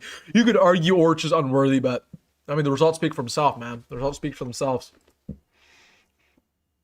What's our offensive identity gonna look like next year? I mean, it really depends on who we take in the portal. Like the players shape the identity, not really the coordinator, right? So just kind of depends on the whole Dylan situation. It depends if Dylan's even gonna be here, right? So I couldn't even speak on that because again, we'll see who's even on this team next year. Okay, we'll talk about that probably in February. Because depending on who our quarterback is, depending who our running back is, depending how well we attack the board on the offensive line, it impacts a lot. Like I said, we're not the best coordinators adjust their philosophy based on their personnel, right? The worst coordinator is the one who have a system and they don't change. They're not flexible. Those are the worst coordinators, the ones who don't find success. You know what I mean? So, what up, Wilson? What up, Nathan? Hope you're doing well, my man. Game Dog says Trev is UNL's daddy. Man, it's not that deep. It's not that deep. Best coach we have is EJ Barthel. Really? EJ Barthel is our best coach? Really? I would say it's Ass Williams. I don't even think it's close. I don't even think EJ Barthel is top 50% best coach on this team. I'd say he's the bottom 50%. Like, what has EJ done besides producing Emmett? And you could argue Emmett developed because of Emmett and Emmett alone, not because of Barthel. So, are we going after Caleb Hawkins? We will. When he enters the portal, we will. But I don't know. I don't know when he's entering the portal again. We're still waiting on all these big names to enter. We're waiting on these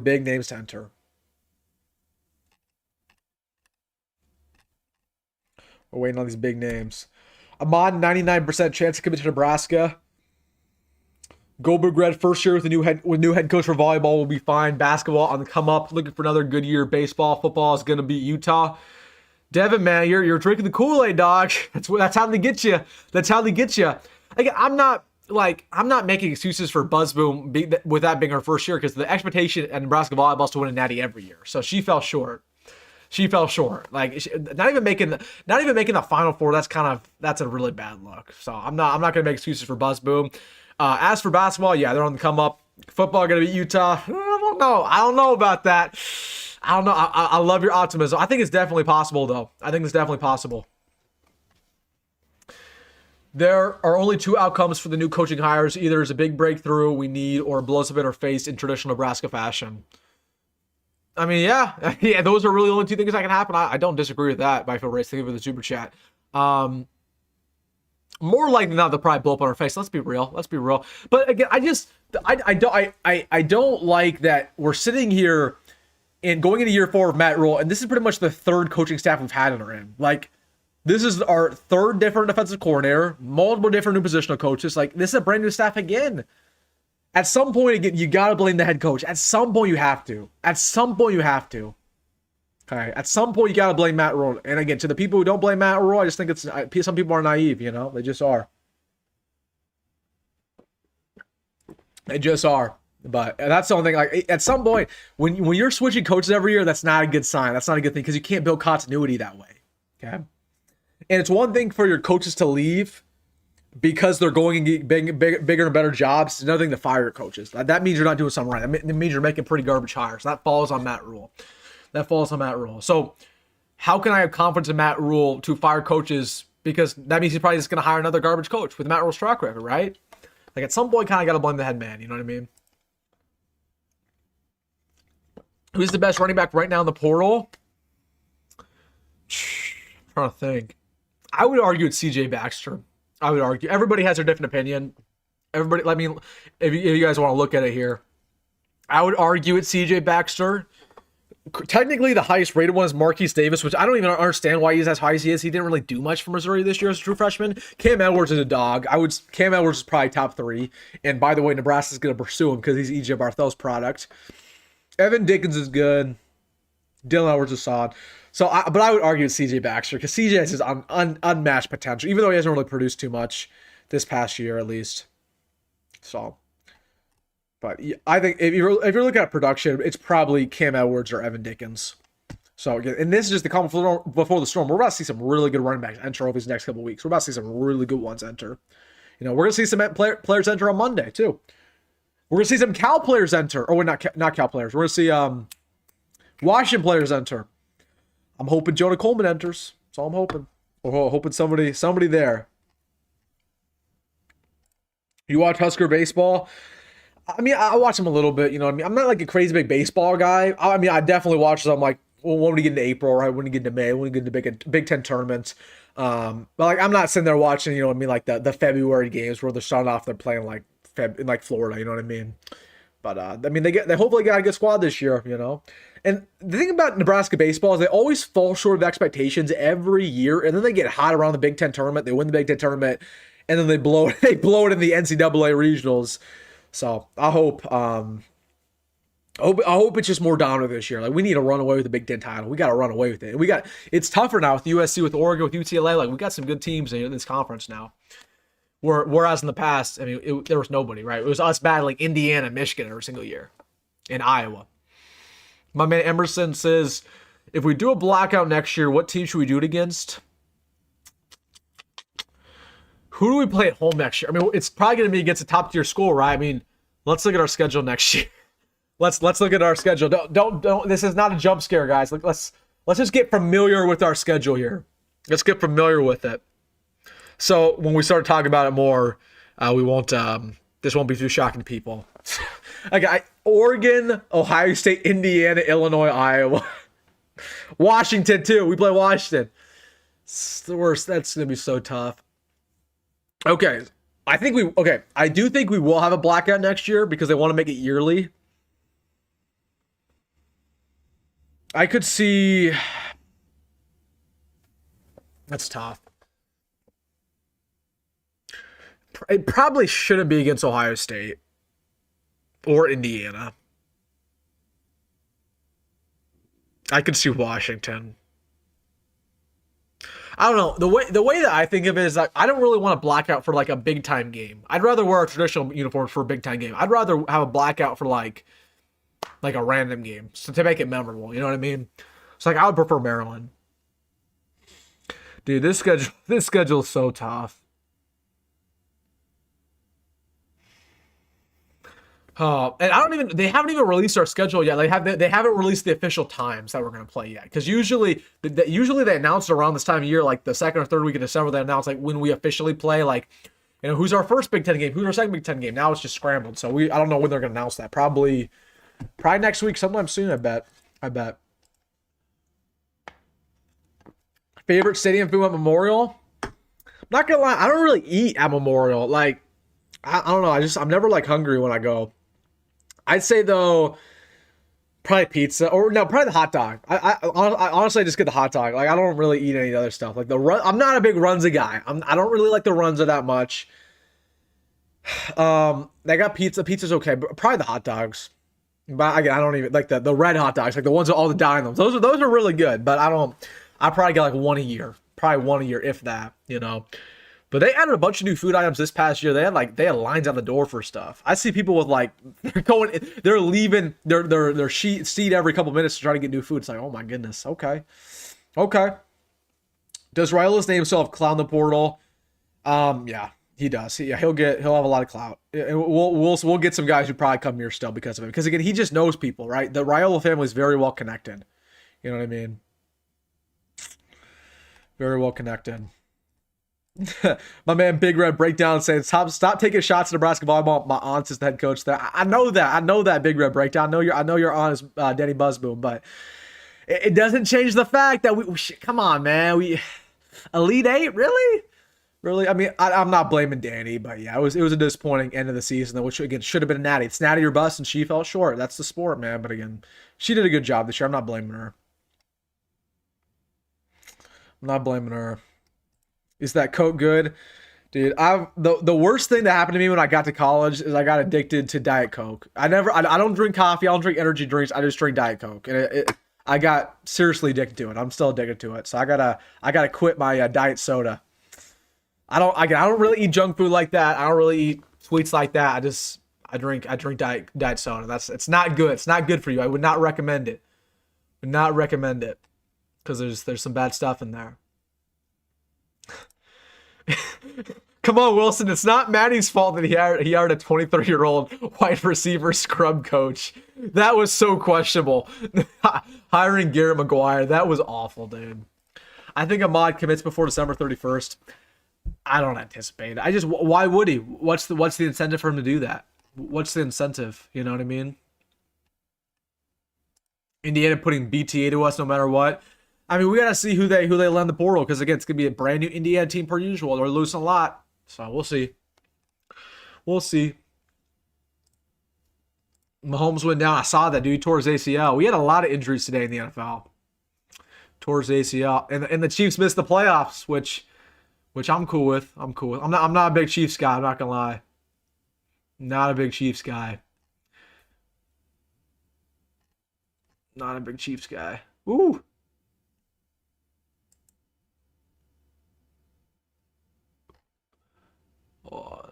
Oh no, yeah, I gotta show y'all this. I gotta show y'all this. Look at I gotta show y'all this.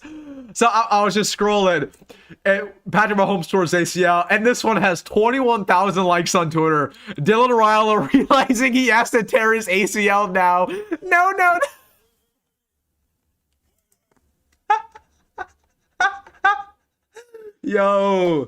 Yo, that's funny, man. That's funny. That's good stuff. That's good stuff. That's funny stuff. That's funny stuff. Dylan Raiola realizing that he has to tear his ACL because Patrick Mahomes did.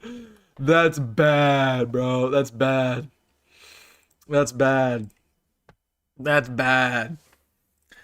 17,000 subs, manifestations. Congrats. Oh, we're gonna hit it, man. We're gonna hit. I think we'll hit 17K by the new year. That's my manifestation. I think we'll hit it by the new year. So yeah, man, I'm excited.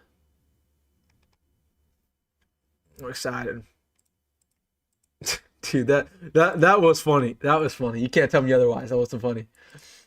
Lateef is getting respected. Dylan is losing it. It's that simple. I agree with that. I agree. And again, I just think people respect the fact that TJ's not making a big deal of this. Like, TJ's not considering it to the portal, despite, there were some rumors initially. Like, TJ's never even considered that from day one. You know what I mean? TJ just is humble. He does what he does, and he goes out there and balls out, So I think just the majority of Nebraska fans would just prefer a quarterback who has less baggage, and I don't blame him.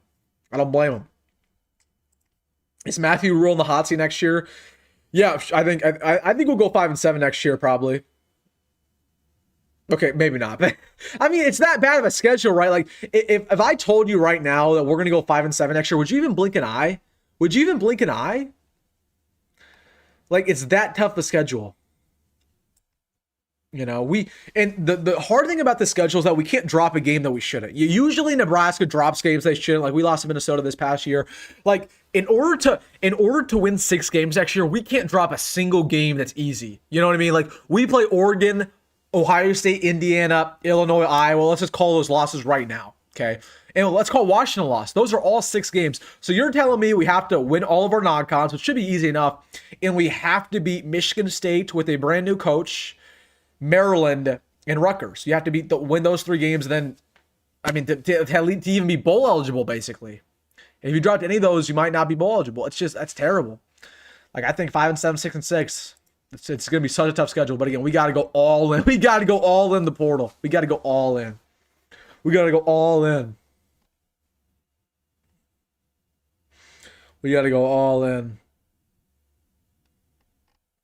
Mahomes got injured because Dylan Raiola got injured.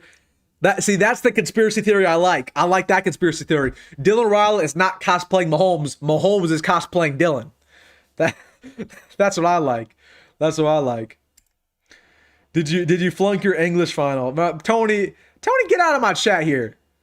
Get out of here. Get out of here, Tony. You're old man. You've been in multiple chats just hating. Talking a fool, Tony. Get out of here, buddy. You flunk your English final. Tony, we're not putting up with 70-year-old trolls in here, man. If you want to troll, you can troll, but you're too old to be trolling people. Okay, clearly you didn't mature. You must have nothing better to do. That's all I'm saying, man. That's all I'm saying. I love people of all ages, but you as mature as a 10-year-old, you as mature as a 10-year-old, I would hate to be in your family, my man. Get out of my comment section talking to foot. You think I won't respond to you? I'll respond to you. I'll respond. Ohio State blackout fee families. I would rather have in like an insignificant game personally. That's just me though. That's just me. Best athlete in Nebraska is Harper Murray. I would argue it's Bergen. Isn't Bergen the best player on the team? Bergen was the national player of the year. I'd say it's Bergen, to be honest with you. I'd say it's Bergen. I'd say it's Rink Mast, the GOAT Rink Mast. Michigan State will be favored in East Lansing. No way. No way, bro. No. Michigan State is horrific. I like their hire. I like Fitzgerald, but still, Fitzgerald hasn't been a coach in 5 years. He doesn't know how to work the portal. He doesn't know how to work the portal. He doesn't know how to recruit anymore. It's, again, the sport's completely different than what it was a couple years ago. You know what I mean? It's completely different. It's utterly different. It's utterly different. Let's look over this recruiting class real quick, boys. Let's look over this recruiting class. So, as it stands, Nebraska in the class of 27, we're fifth nationally. We have 7 total commits, 1 5-star in Torrey Pittman, Trey Taylor, who should be a 5-star, Amir Brown, Jabari Watkins, Tay Ellis, Jane Travers, who just picked up. Like we have a solid class right now. Let's see who we're going after, though. Let's see who we're going after. So we can Mod Hudson, obviously. We already know that. Let's go position by position here. So we got our quarterback. Don't have to worry about quarterback. Running back, we're probably going to land one more running back, but it's probably going to be Kalon. I don't think it's going to be Isaiah Rodgers. Receiver, I still think we need probably 1 or 2 receivers. I still think we probably need 1 or 2 more. And we need somebody with height. We need like a 6'4" receiver. That's what we need. Desperately. So who are we going out to receiver? I mean, Khalil Taylor. I would like me some Khalil Taylor. Fastest receiver in the country. Who else? We aren't even like recruiting too many other receivers, really. Like that's really the only one is Khalil Taylor. Everybody else, not really. So hopefully Keel Shorts needs to get active. We need more receiver talent. We need more speed. We're in a good spot for Ahmad Hudson. We're in a good spot for Cooper Twillinger. Offensive line will be really interesting depending on what Jeep Wade does. I just want to see how good a recruiter Jeep Wade actually is. You know what I mean? Like he landed a 5-star over there at Georgia Tech, okay? But he got to build his relationship overnight, with guys like Mark Matthews, guys like Kennedy Brown. Because Donnie actually put us in a really good spot. Donnie put us in a really, really good spot. Even like a Joshua Sam Pelly put my eyes out for. Defensive line, we gotta do something on the defensive line. It's not looking good. Defensive line is not looking good right now, guys. Per usual, as you'd expect. Even though we just got to commit there. Dude, I saw this guy the other day, Cam Pritchett. This dude looks exactly like Elijah Pritchett. And I was like, he's from Alabama, so I'm like, this got to be Elijah Pritchett's brother. I don't think it is. Elijah Pritchett's brother, but he literally looks exactly like him. Like, tell me that's not Elijah Pritchett's face in his last name, and he's also from Alabama. How is that not his brother? Anyways. Yeah, we're not looking good for JuJu Johnson anymore. Not looking good for Arrington Washington. Not looking good for Jerry Outhouse. I'm not going to lie to you guys. Like, I know everybody's hyped up the class 27, but there are some big concerns. Like, we're kind of slipping on a lot of these prospects. And the reason why is because we have a brand new coaching staff again. We have a lack of wins. And again, Trey can only do so much. Trey can only do so much, man. He can only do so much. Trey can only do so much. Bergen was very ill today. Yeah, apparently she was. Hey, man, this is what it is. She played through it. She didn't play her best game, but still, I don't think she was the reason we lost. Andy had a horrific match. Is this team more pro TJ or Dylan? The team is more pro Dylan. 100% they are. I think it depends on who you ask. It depends on who you ask. The young players are pro TJ. There are a lot of young players who don't like Dylan because Dylan, and when I say young players, I mean mostly freshman players. Because Dylan didn't really get to know a lot of these young players. Like, Dylan kind of came here as a big shot when the freshmen came in. Dylan didn't really give him the time of day. So, like, a lot of the freshmen really don't like Dylan, but and some of the older players kind of don't like Dylan either because, like, they kind of think Dylan's kind of an egomaniac, which, again, is what it is, right? Because Dylan's young, right? I don't really blame Dylan for that. So, but I'd say the team is definitely more pro Dylan than it is TJ. TJ is really only friends with a couple players on the team. Like, TJ's friends with Cortez and Jeremiah and Isaiah and Emmett and some of the offensive linemen here and there. But again, he's just been here for a couple months, right? TJ's just been here for a couple months. So, but they're definitely more pro Dylan. Did you see we made Marquise Bryant's top 6? I did see that, but he's going to commit to North Carolina, I believe, tomorrow or later today. Oh, was Lib, what were your thoughts on the Nebraska basketball game yesterday? It was crazy, man. That buzzer beater with J-Law. Man, that was a tough shot. Fadeaway, splash. Yeah, I mean, they got a good team this year, dude. Credit to Hoiberg. But I just don't know how much I'm buying stock just yet. Because, again, You never know. You just never know with the Big Ten and injuries, and I've gotten spurred before in Nebraska basketball. I got my hopes up, and then in the end, the things start to collapse. When we get to January, but things are looking really good right now. We should be undefeated going into Michigan State on January 2nd, so that'll be big. Thoughts on Frosted Flakes suing the university? Yeah, I don't know. I mean, he honestly, like, reading through the lawsuit, he's probably not wrong. I don't doubt that the university probably didn't pay him what they should have. I don't doubt that. I don't doubt that at all. Like I told you guys, like, the university got some skeletons in the closet. They just do. The university got some skeletons. So I don't blame him. But to be honest with you, he shouldn't have got any money. He shouldn't get any money from what he did here. He shouldn't get any extra money. He already got paid enough. Why did Dane not live up to expectations this year? Well, I mean, I blame Dane a lot for not getting involved the way he should have. But also, it's because of Dylan, right? Like, what does Danke do best? Okay, let me answer you this. What does Danke do best as a player? Danke, the thing that Danke is best at is contested catches and blocking. Well, we saw his blocking, but was there ever a time this year where Dylan Raiola threw a jump ball to Danke, a contested catch ball? Was there ever a time you saw that? Never really. You never saw that. Ever. And when Dylan tried to throw it to Danke on a fade, it was always overthrown. Almost every single ball game. So Dane didn't really know how to utilize him. Dylan just never gave him those jump balls that he was looking for. Like, Dylan doesn't really throw any risky passes. And sometimes in college football, you got to throw some risky passes. You just got to throw it up. Okay? Because when you got receiver talent, those receivers can go up and get it. Especially in the Big Ten. And that's what happened to Kentucky. Kentucky would just throw it up to Danke, and it would work out because Danke's so gifted. But again, we never even give him a chance. When there was a one-on-one, we never throw up to Danke. And when we did, it was never accurate. So I don't even blame Dane for that. But also, Dane just has a problem beating zone coverage. And Manfred, honestly. He just didn't get open as much as he should have.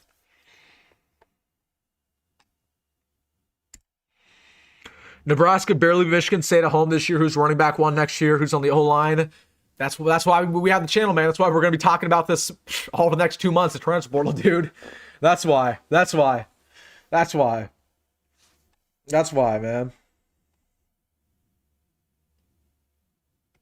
What's Wilson's favorite Nebraska game ever? MSU comeback with Tommy. Yeah, that's up there, dude. That's up there. Brandon Riley.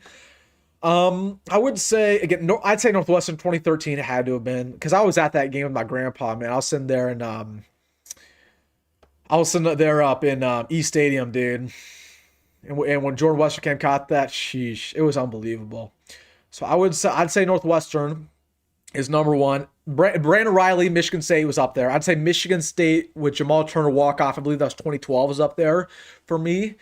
Iowa 2022 is up there for me for sure. I would say even like Penn State 2020 was a fun game for me. Illinois 2019, Oregon 2016, Miami, Miami 2014 was good. Wisconsin 2012, Ohio State 2011. Let's see. The one year we just eviscerated Minnesota. I forgot what year that was. Like 2015, we eviscerated Minnesota. It wasn't even close. Iowa 2014 won an overtime. Kenny Bell. That was a good one. Penn State walk-off winner. I believe that was 2012. We won overtime on a field goal. Was that 2012 or 2011? That was a good one. I remember watching that one.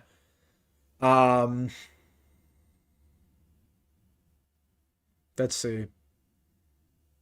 I'd say Colorado 2018, even though we lost the bowl game, man, that was unbelievable, though. The atmosphere of that game was nuts.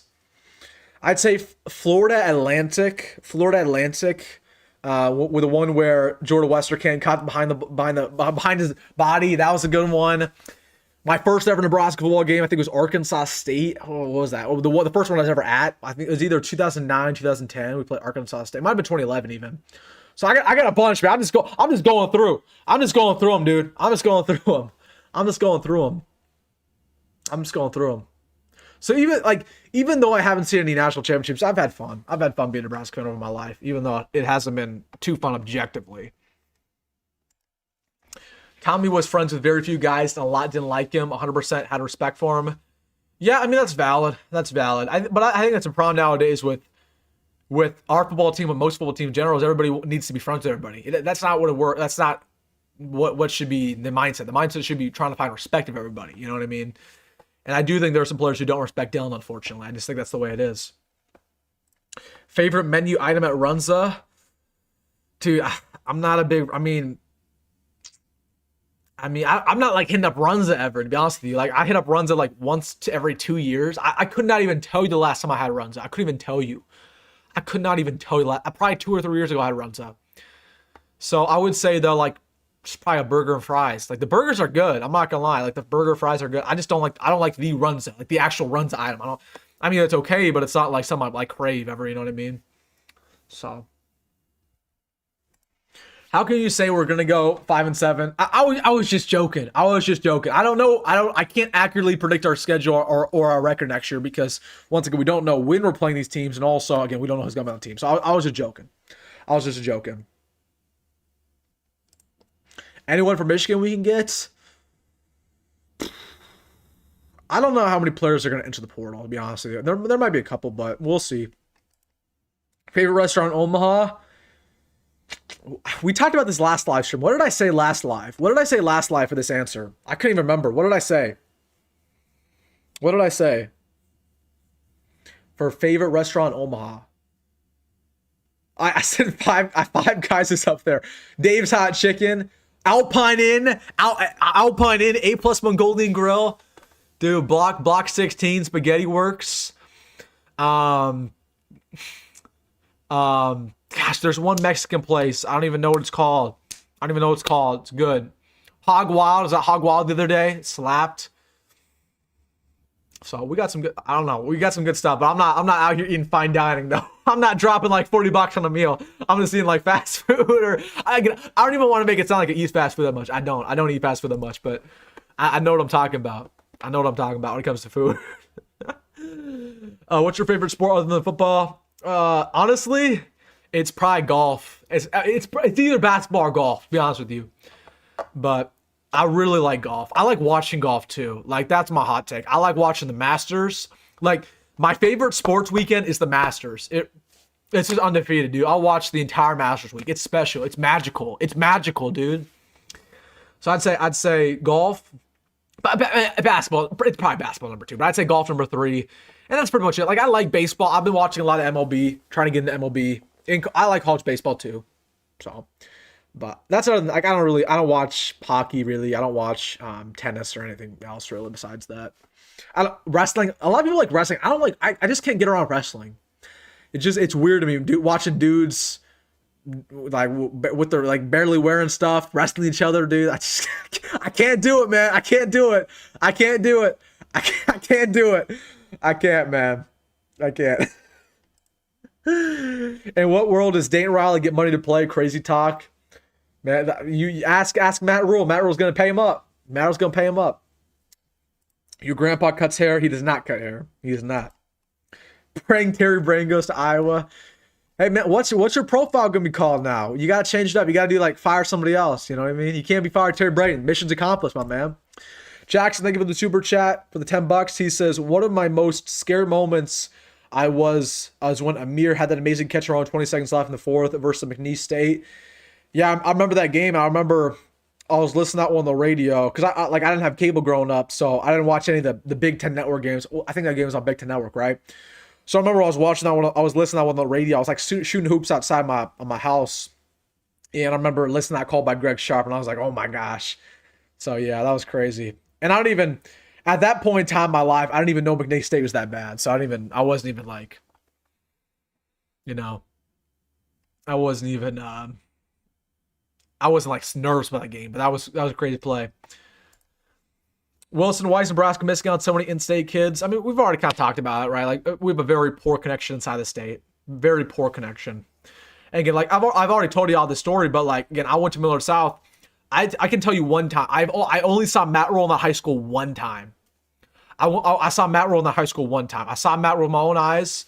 At that point in time, I think it was 2023. So I I can't remember if it was right at the end of my junior year or at the start of my senior year. I saw Matt Rule at my high school. And I was too nervous to say hi to Matt Rule at that point in time. That was before I was big on YouTube or anything like that. So I only saw Matt Rule once in my high school. But after that, it was all Ed Foley. It was all Ed Foley. Matt Rule does not step foot in any high schools. And I talk to these recruits on the daily because, again, these kids, particularly in Nebraska, like I talk to all these recruits, like Darian Jones, Jet, all these Middle South kids, West Side kids, because I defend these kids and I promote these kids on my YouTube channel. So I talk to them all the time. I'm like, how many times did Matt Rule ever contact you? How many times have you met Matt Rule? How many times has Matt Rule been in your high school? And Matt Rule doesn't step foot in any of these high schools. It's like Lovie Smith out here. Like, it's pathetic how few times he's even in Omaha, you know? So that's why, you know. But Matt Rule stepped in high school. He's stepping in the high school of Elkhorn Door for some reason to recruit, you know, the third best linebacker in the state. Again, it's just, it boggles the mind, dude. It boggles the mind, really. You know. Mama's Pizza. I do like Mama's Pizza. I live right by Mama's Pizza. That's gas. Slim Chickens, overrated. Jay's Smokehouse. What is that? Never heard of it. Is that good? Where's that out? Jay's Smokehouse. Where's that at? That's at. I live right by that. That's in the Rawson area. Hey, Jay's Smokehouse. I might pull up to that. I know exactly where that is. Oh wait, hold on. Yeah, I know exactly where that is. Hold on. How do you know about Jay's Smokehouse? Do you work there? Can you give me a deal? I know exactly where that is. I might pull up. Casey's Breakfast. Oh, okay, that's crazy. What football loss do you want to win most this year? I want to win that USC game bad, dude. I would if TJ went out there and won that USC game. My goodness, dude. My goodness. I want to win that USC game bad. I also want to beat Iowa pretty badly, but USC, man, that would have been program changing, and we fell short. And I can't even blame. I blame the coaching staff more than anything because they weren't prepared for TJ to go out there. They weren't. It wasn't TJ's fault. It's their fault. Because again, you got to be ready for the back end to get in there. They were not prepared for that outcome. Yeah, you could tell when Dylan got hurt. They were heads were drooping low. Does Michigan have any recruits, commits, or transfers we can go after? Again, I really don't know. I mean, honestly, we might talk about tomorrow on the channel. We might talk about because I have a video talking about that kind of that topic. So I'll look it up and we'll come out with it tomorrow. Wilson, I know Millard South High School pretty well. What is the reason Rule doesn't recruit Millard South, and why does Millard South not want to mess with the Rule? Again, it's because Matt Rule does not respect these players. Okay. Like, this has been something that's boiling for a long time. Like, I knew one, I talked with most of these kids from Millard South, but I knew one guy very well in particular who, and I'm not going to say which one it is, but again, he's committed to a big time program. And Nebraska wanted him, but he said he wasn't going to go to Nebraska because Nebraska wasn't offering anybody else. Nebraska was not offering Amara. Nebraska was not offering Jet. Nebraska does not step foot in that high school. So, again, it's not just Millard South, but again, West Side, those kids do not mess with Nebraska. Omaha Central does not mess with Nebraska. Like, I was shocked that Torres committed to us. I actually was shocked. I'm not gonna lie to you. Like, I didn't think he was gonna commit to us. So again, it's because Matt Rule doesn't do the basics. He doesn't show up in those high schools. You just gotta be there. You gotta step foot in those high schools. He tells Ed Foley to do that. Okay. Nobody wants decrepit old Ed Foley showing up at your high school. Nobody wants that. Nobody wants Ed Foley. Like, we gotta have the head coach over there, man. So.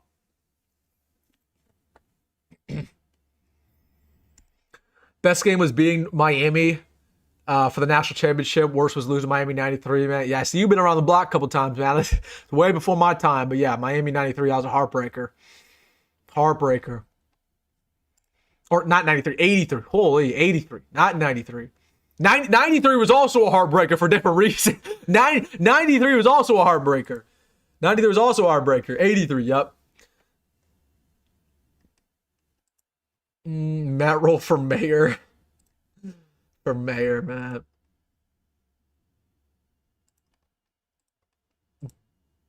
This became a Trev Alberts hate chat. What's going on? Hey, everyone's starting to hate on Troy and Trev, man.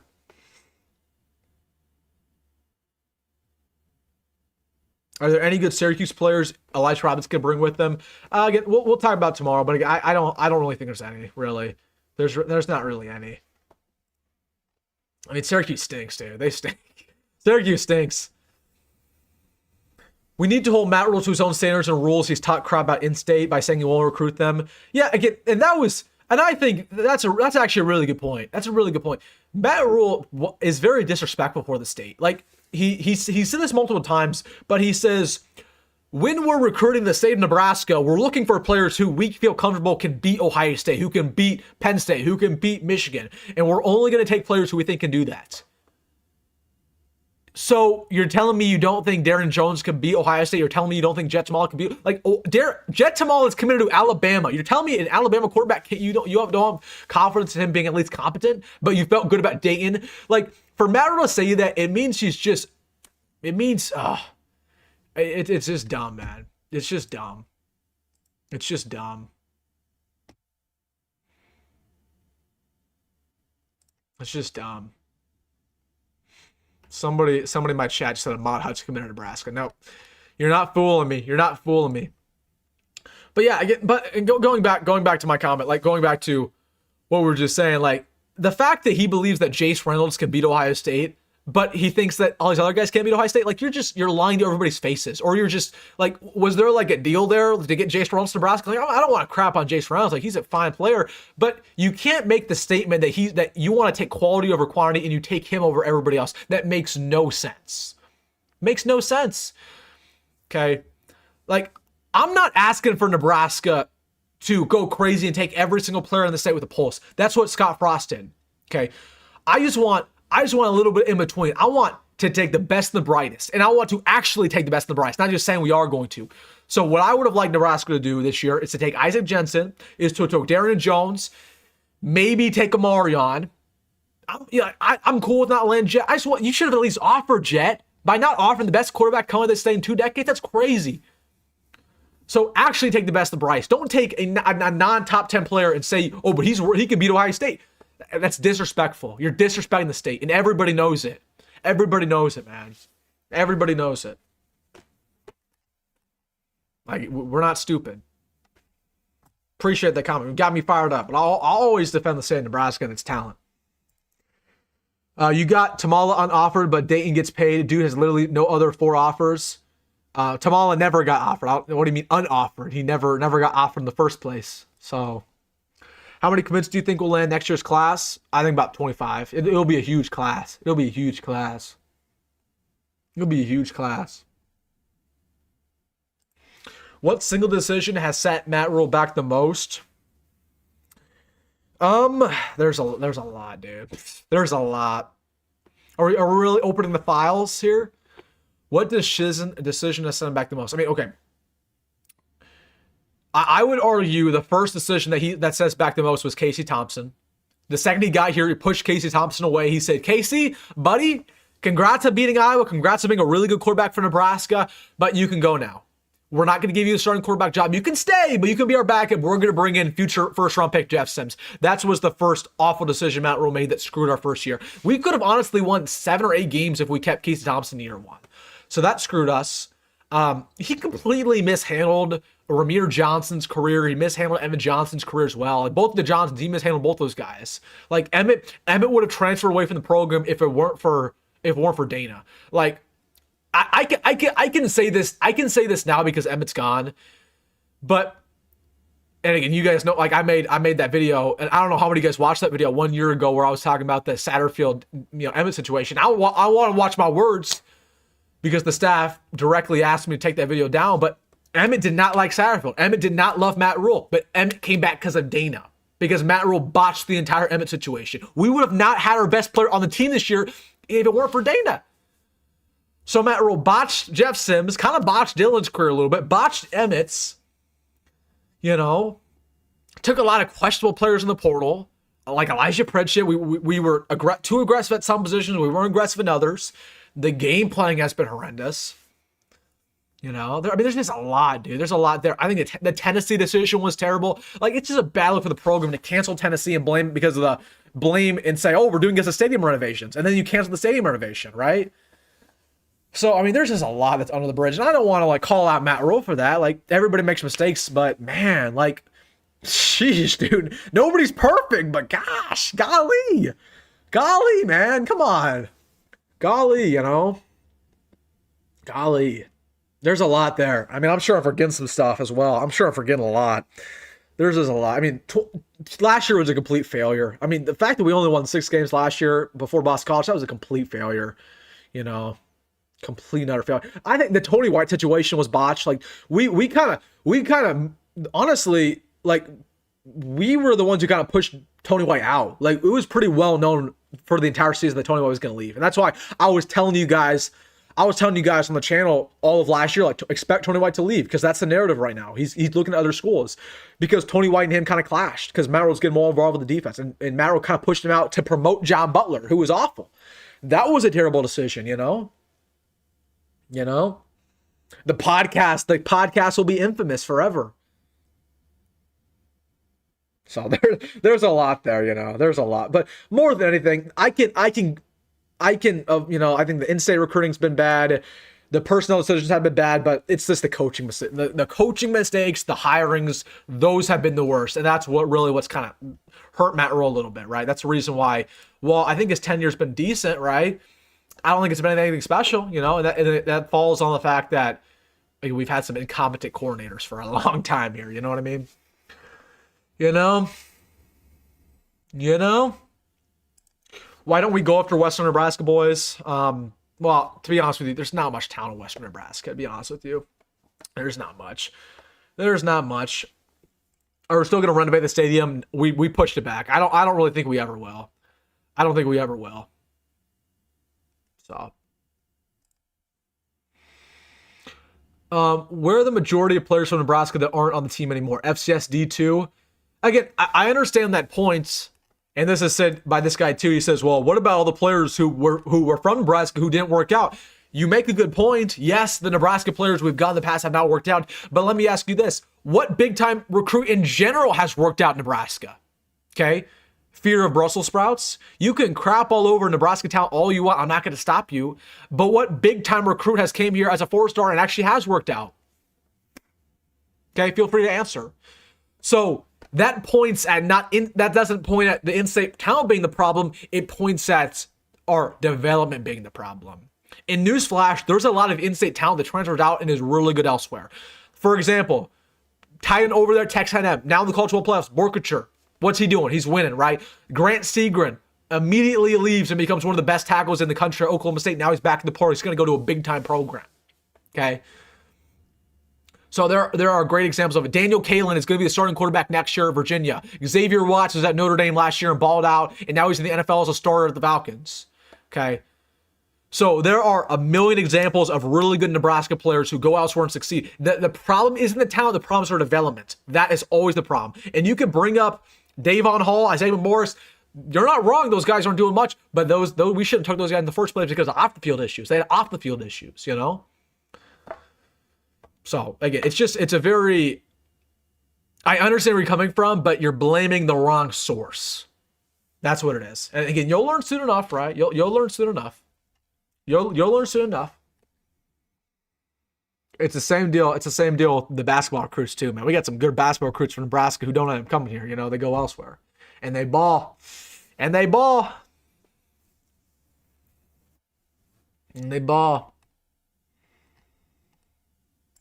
Damon Benning is recruiting Omaha. Damon Benning is not on the staff, my man.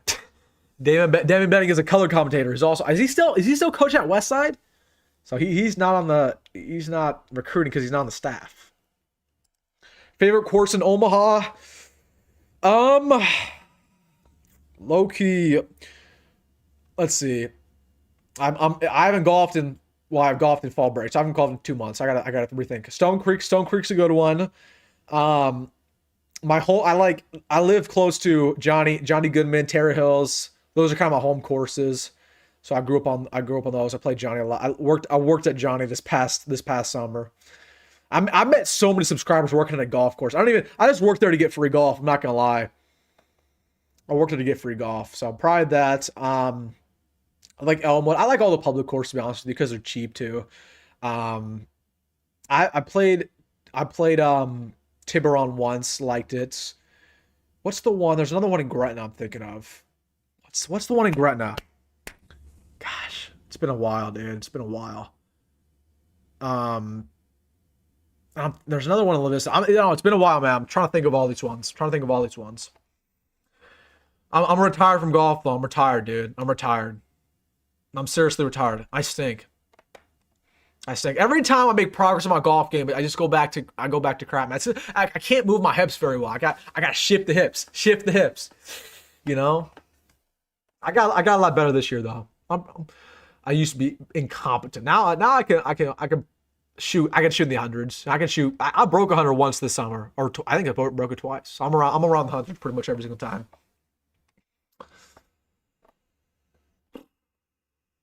What do you think Matt Rhule's good at? I think Matt Rhule's a great motivator. I think Matt Rhule is a good developer. I do believe that.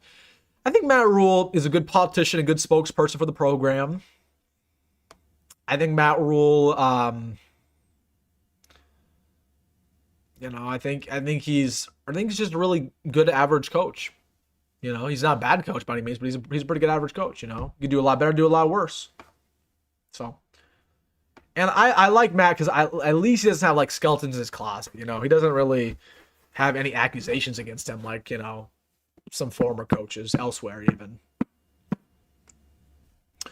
Need to go to Heritage Hills, Emma Cook and golf. Yeah, dude. Western Nebraska got some courses, dude. They got some courses. That's just a commitment, dude. That's a commitment to go out there. It's a commitment. It's a commitment. It's a commitment. And I'm subscribed to you because I think you're amazing. I'm thinking of becoming a member of you. I appreciate that, dude. I appreciate that. For the last 8 years, what coaches have been at Lincoln to develop players? High school stars are overrated. High school stars are definitely not overrated. That's a really stupid comment. I mean, that's a really stupid comment. I mean, I get where you're coming from here, but stars are not overrated at all. Stars matter a lot. A lot. Okay. Stars equal talent. That's just the way it is. And that's why, okay, the best teams have the most 5 stars. 5 stars are always first round picks. Okay. Like it's always that way because stars matter. Okay. So the stars are overrated. No, they're not. Like, am I saying that stars are always accurate? No, like sometimes players are overlooked. Some players are overrated. It happens. Like nobody's going to be perfect, but stars always matter. They do. And I hate it when people say, I'll do a recruiting update where I'll talk about a big time player. And they'll say, well, these players are 5 stars are overrated. Dylan didn't work out. He was a 5-star. So we should get bums. Like, okay. If you think stars are overrated, what's your solution then? Should we just go ahead and get 2-star players for the rest? Like, what do you think's going to happen when we get 2 stars or 3 stars? We're going to be the worst program in the country. Okay, stars matter. Again, am I saying stars are always accurate? No, but they do. And again, to say otherwise is naive. And there's a reason why. And I was listening to a Kirby Smart podcast not too long ago, and Kirby Smart says I'm checking the rankings every single day. Like these coaches check the rankings because the rankings matter, man. They just do. So again, it's just an incorrect narrative, and I'm tired of it because then people will say, well, because stars are overrated, recruiting doesn't matter at all. Well, you can have that opinion if you don't care about recruiting, then you don't care about half the sport. I mean, Nebraska football is deeper than just playing on Saturdays. That's why we cover it year round because the portal happens, recruiting happens, okay, coaching happens, okay, practice happens. So, anyways. Wheeling Field in McCook is the best atmosphere in high school football. You're just saying that because you're coming from McCook, I'm guessing. Well, let me see where McCook is on a map. Is it by North Platte? Where's McCook on a map? Oh, shoot. Okay. That's out there. That's Western, man. I've never been to McCook. I think the most Western I've ever been in Nebraska. Well, okay, I've been to Colorado before, so I've drove through the entire state of Nebraska. But I think like the furthest I've went in Nebraska to actually like visit a town, I think was Columbus. So anything not Omaha's Western Nebraska, that's my take. anything not Omaha's Western Nebraska. It's Omaha versus everything else. I don't know. I gotta check out the rest of Nebraska at some point. I was thinking about going on like a big Nebraska road trip, and then I'm like, well, but I gotta do YouTube videos, so I can't just go on a big Nebraska road trip because I gotta sit here and talk about the team, Wilson, did you see Tay and Trey's podcast? Yeah, it was cool, dude. It was cool. I'm glad they're doing that. I'm glad they're doing that. What players have skipped bowl practices? Probably best not to reveal that right now. Again, there are some players who have skipped, but again, there are some variables. A lot of players are out of town this week, right? So, this next week will be the big indicator. Next week, because everybody will be back on campus this week. Recruit 5 or 4 stars, but also want to recruit Nebraska. Can't have your cake, you need it too. Again, if you're a Brussels sprouts, I just think you're uneducated. Okay, you're sitting here and acting like there are no 4 stars who come out of the state of Nebraska. Newsflash: there were multiple 4 stars who came out of the state this past year. Okay, Jet Tamal is a 4-star. Darren Jones is a 4-star. You look at next year's class. Tori Pittman is a 5-star. We have a 5-star player in this own state. We have Kaylin Haney, who's a 4-star. Let's go to the class of 25. Multiple 4-stars. Carter Nelson, 4-star. You go down the line. Okay, Christian Jones is a 4-star. So again, you're just, I don't know why you're crapping on the state of Nebraska recruiting. Again, I get it. You feel like these kids are busts, but you don't understand. You don't understand. I think you're the one who's being naive here. I think you're one being naive. Do you understand how players in high school get their star rankings? I understand. But again, when you look at the NFL draft, in every single year, the highest percentage of players are 5 stars in the first round. Okay, if you're a 5-star, it's more likely you're going to get drafted than any other star. The statistics always back it up. And people will say, well, there are more 4-stars drafted than 5-stars. Of course there are more 4-stars drafted than 5-stars. There are 300 more 4-stars a class than 5-star prospects. It's just simple math. But the percentages back it up. And from a percentage standpoint, as a 5-star prospect, you are 20%, 30% more likely to be drafted than a 4-star player. If you are a 4-star player, you are 40% more likely to be drafted than a 3-star player, and so on. Okay. It is what it is. It is what it is. That's me. That's my oh, and great point, Grant. Forgot about Tatum Tuioti, who was apparently not good enough for Nebraska. He's over to Oregon, and he's the best player on the defense. He's about to be a first-round, second-round pick. Great point. From Lincoln Southeast. Great point. But don't bring that up to the other guy. Don't bring that up to our Nebraska in-state hater. He won't like that one. He won't like that one. Don't bring up Grant Seeger to him. He won't like that one. He will not like that one. It's just, it's a weird hill to die on. Very, very weird. And again, fear of Brussels sprouts. The only thing I think we can agree on here is that we need the best and the brightest from this state. 100%. I'm not saying to go get 3-star prospects, but there are some legit 4-stars who come out of this state. But again, you're just out here talking a fool. It's embarrassing yourself. So let's wrap it up, my man. Let's wrap it up. It's a weird hill to die on. It's a weird hill to die on. I'm not talking about it anymore.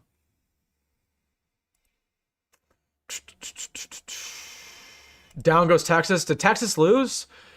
Send up for a Pitt natty. I'm cool. I'm cool if Pitt wins the natty this year. I'm cool with that. They're overdue. They deserve it. They deserve it. They deserve it. They deserve it.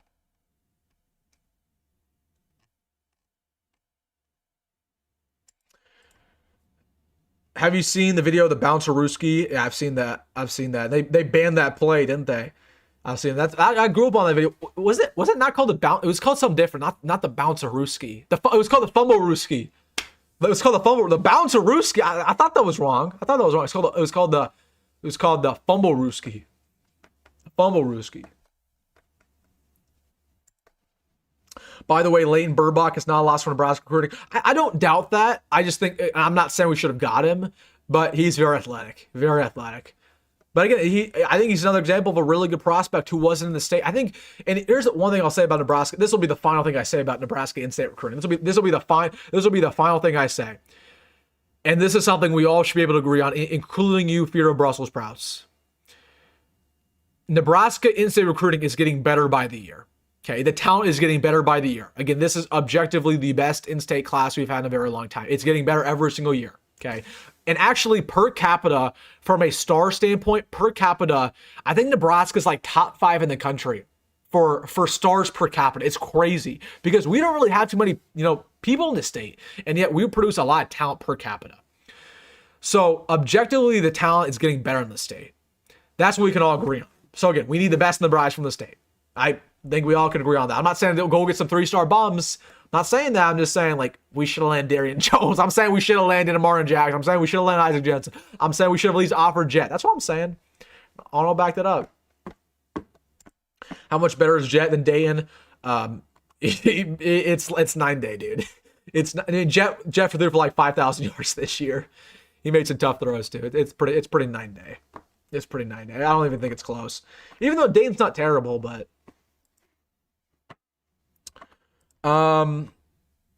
let's see. I'm excited to see who Elijah Robinson brings to the portal. I am too, dude. I think he'll bring some talent. LSU running back Caleb Jackson playing into the portal. I saw that. I saw that. He's not, he's not nothing really. He only went like 100 yards this year. I'm not interested in him. Be honest with you. Be honest. TBH. Was on top. Wilson, would you ever stream on Twitch? For what? Like for this or for gaming? Like, what are you looking for? Like, I don't know. I honestly don't know the Twitch pay structure. I don't even know would people watch me on Twitch? What would I stream? Why would I stream on Twitch? I don't know if I get more viewers or if I would get paid to do on Twitch. Like, are you talking about like gaming? I can grind College Football 25 on Twitch or grind Rocket League. Grind Rocket League, man. I don't know. What do you want on Twitch? Let me know. I don't play video games like that. I just play 2 games, really. Did Dane decommit? He did. Dat Robinson is actually coming to Nebraska. He's coming. You can take my word for it or you don't have to, but he's coming. He's coming. It's just a matter of time. It's a matter of time. It's a matter of time. Oh, we got Coach John Butler in here. The John Butler himself. He says we got the call from Matt Campbell at Penn State to coach the secondary. Wow, congrats, John. I'm just kidding. Why is that like a big thing now? Is everybody just makes fake accounts for fake people? Why does everybody do that? I created a monster. What's the scoop on Elijah Robinson? I told you everything I know. It's pretty much a done deal. We're just kind of waiting on it, man.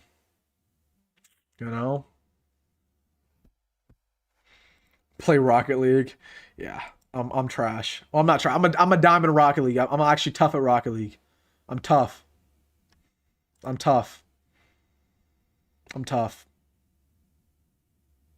90s teams were filled starting Nebraska recruits. The majority of the team.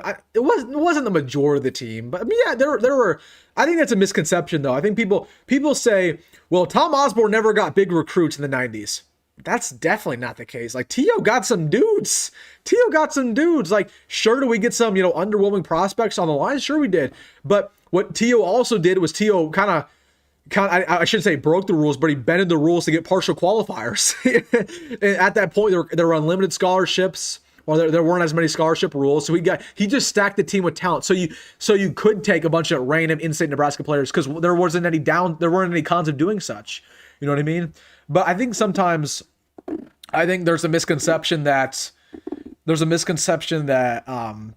like we had like 0-star recruits with TO. Like, no, like, do we forget that Tommy Frazier was one of the best recruits of all time and we beat out Notre Dame to get his talents? Like, we forget that. Like, we got some dudes here, we got some big time. Like, we forget Amon Green was a huge player. It wasn't like Amon Green some scrub, go down line. LP was a big time recruit. Wasn't like he was a random, Looks like he's a random. TDS, who says who's the best rapper and best band of all time? I'm not gonna say that because you guys are gonna roast me, dude. I can guarantee you nobody's gonna like my music taste. Dude, nobody. I have an answer, and nobody even is gonna know my favorite rapper's name, and nobody's even gonna know. I listen to like 3 bands. You know what I mean? So I couldn't even tell you. But people are just going to roast me about my music taste. So I shouldn't even reveal that. Reveal that. Are you more connected with the program than Sean Callahan? No. Again, I think I talked to more players in the regular than Sean Callahan. I definitely talked to more recruits in the regular than Sean. But Sean's an insider. Sean talks to the coaching staff. Sean probably talks to Matt Rule. Sean talks to some boosters, right? But I'm connected with the young people because again, I'm their age, right? These young players gravitate towards me because I can relate to them. So I think I'm more connected with the players and stuff. But am I more connected than Shot? No. No, I'm not going to sit here and say that. I'm definitely not. Reverend Rule says, I just got off the phone with Dom. I got some breaking news about Dylan. Feel free to share in the comment section, but I do not think that's the case.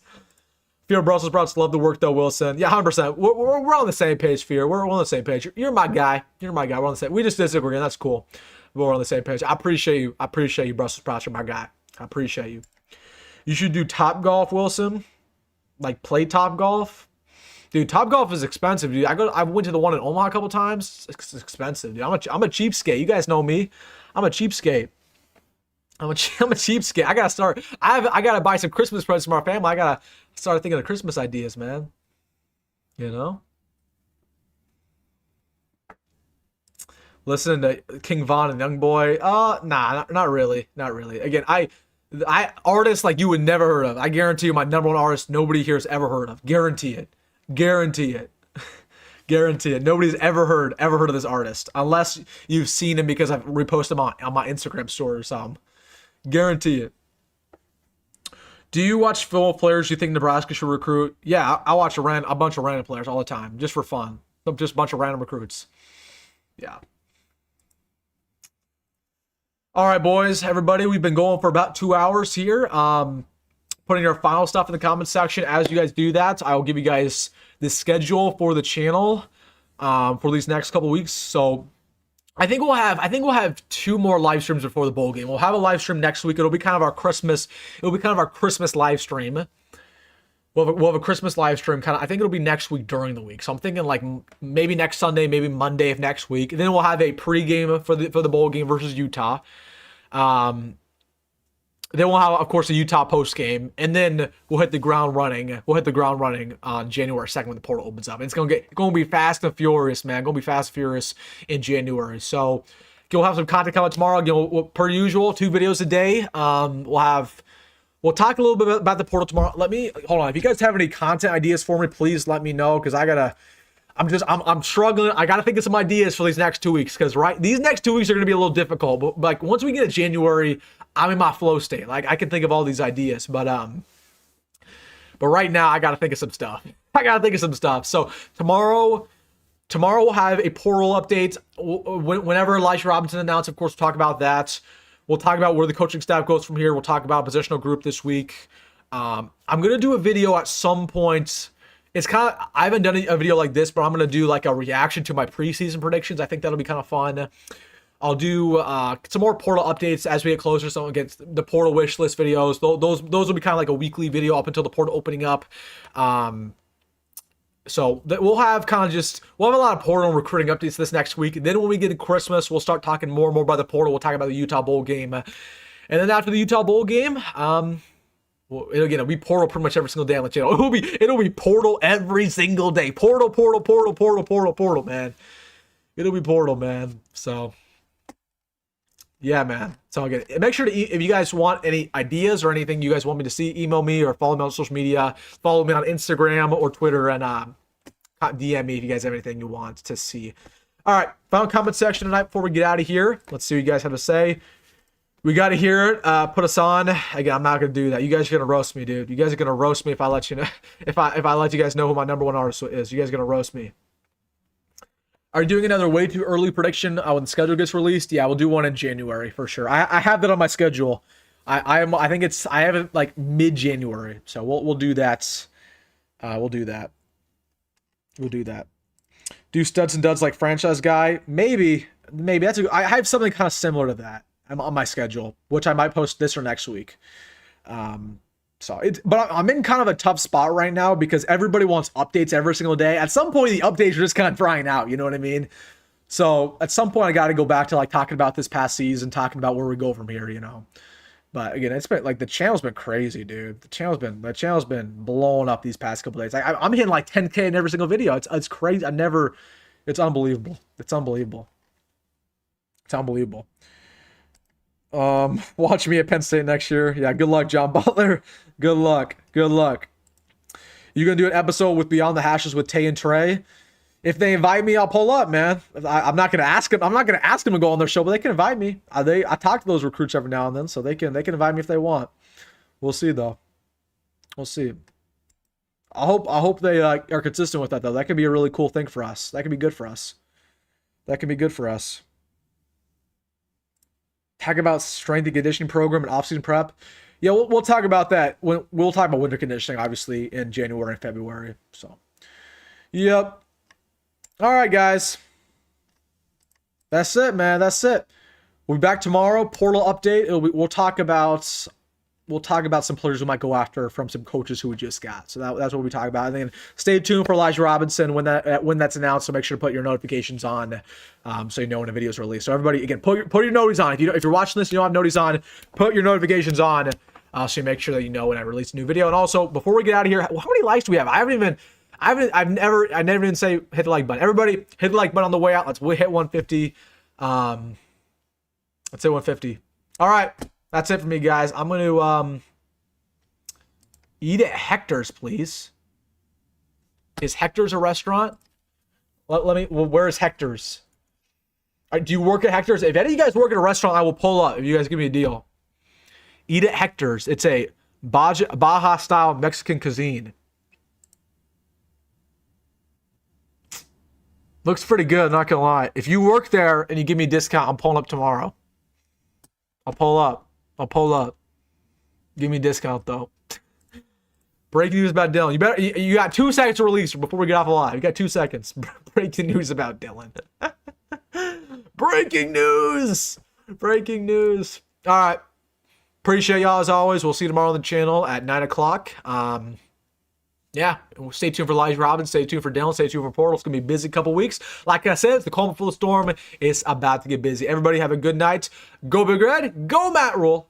And I will see you in the next one.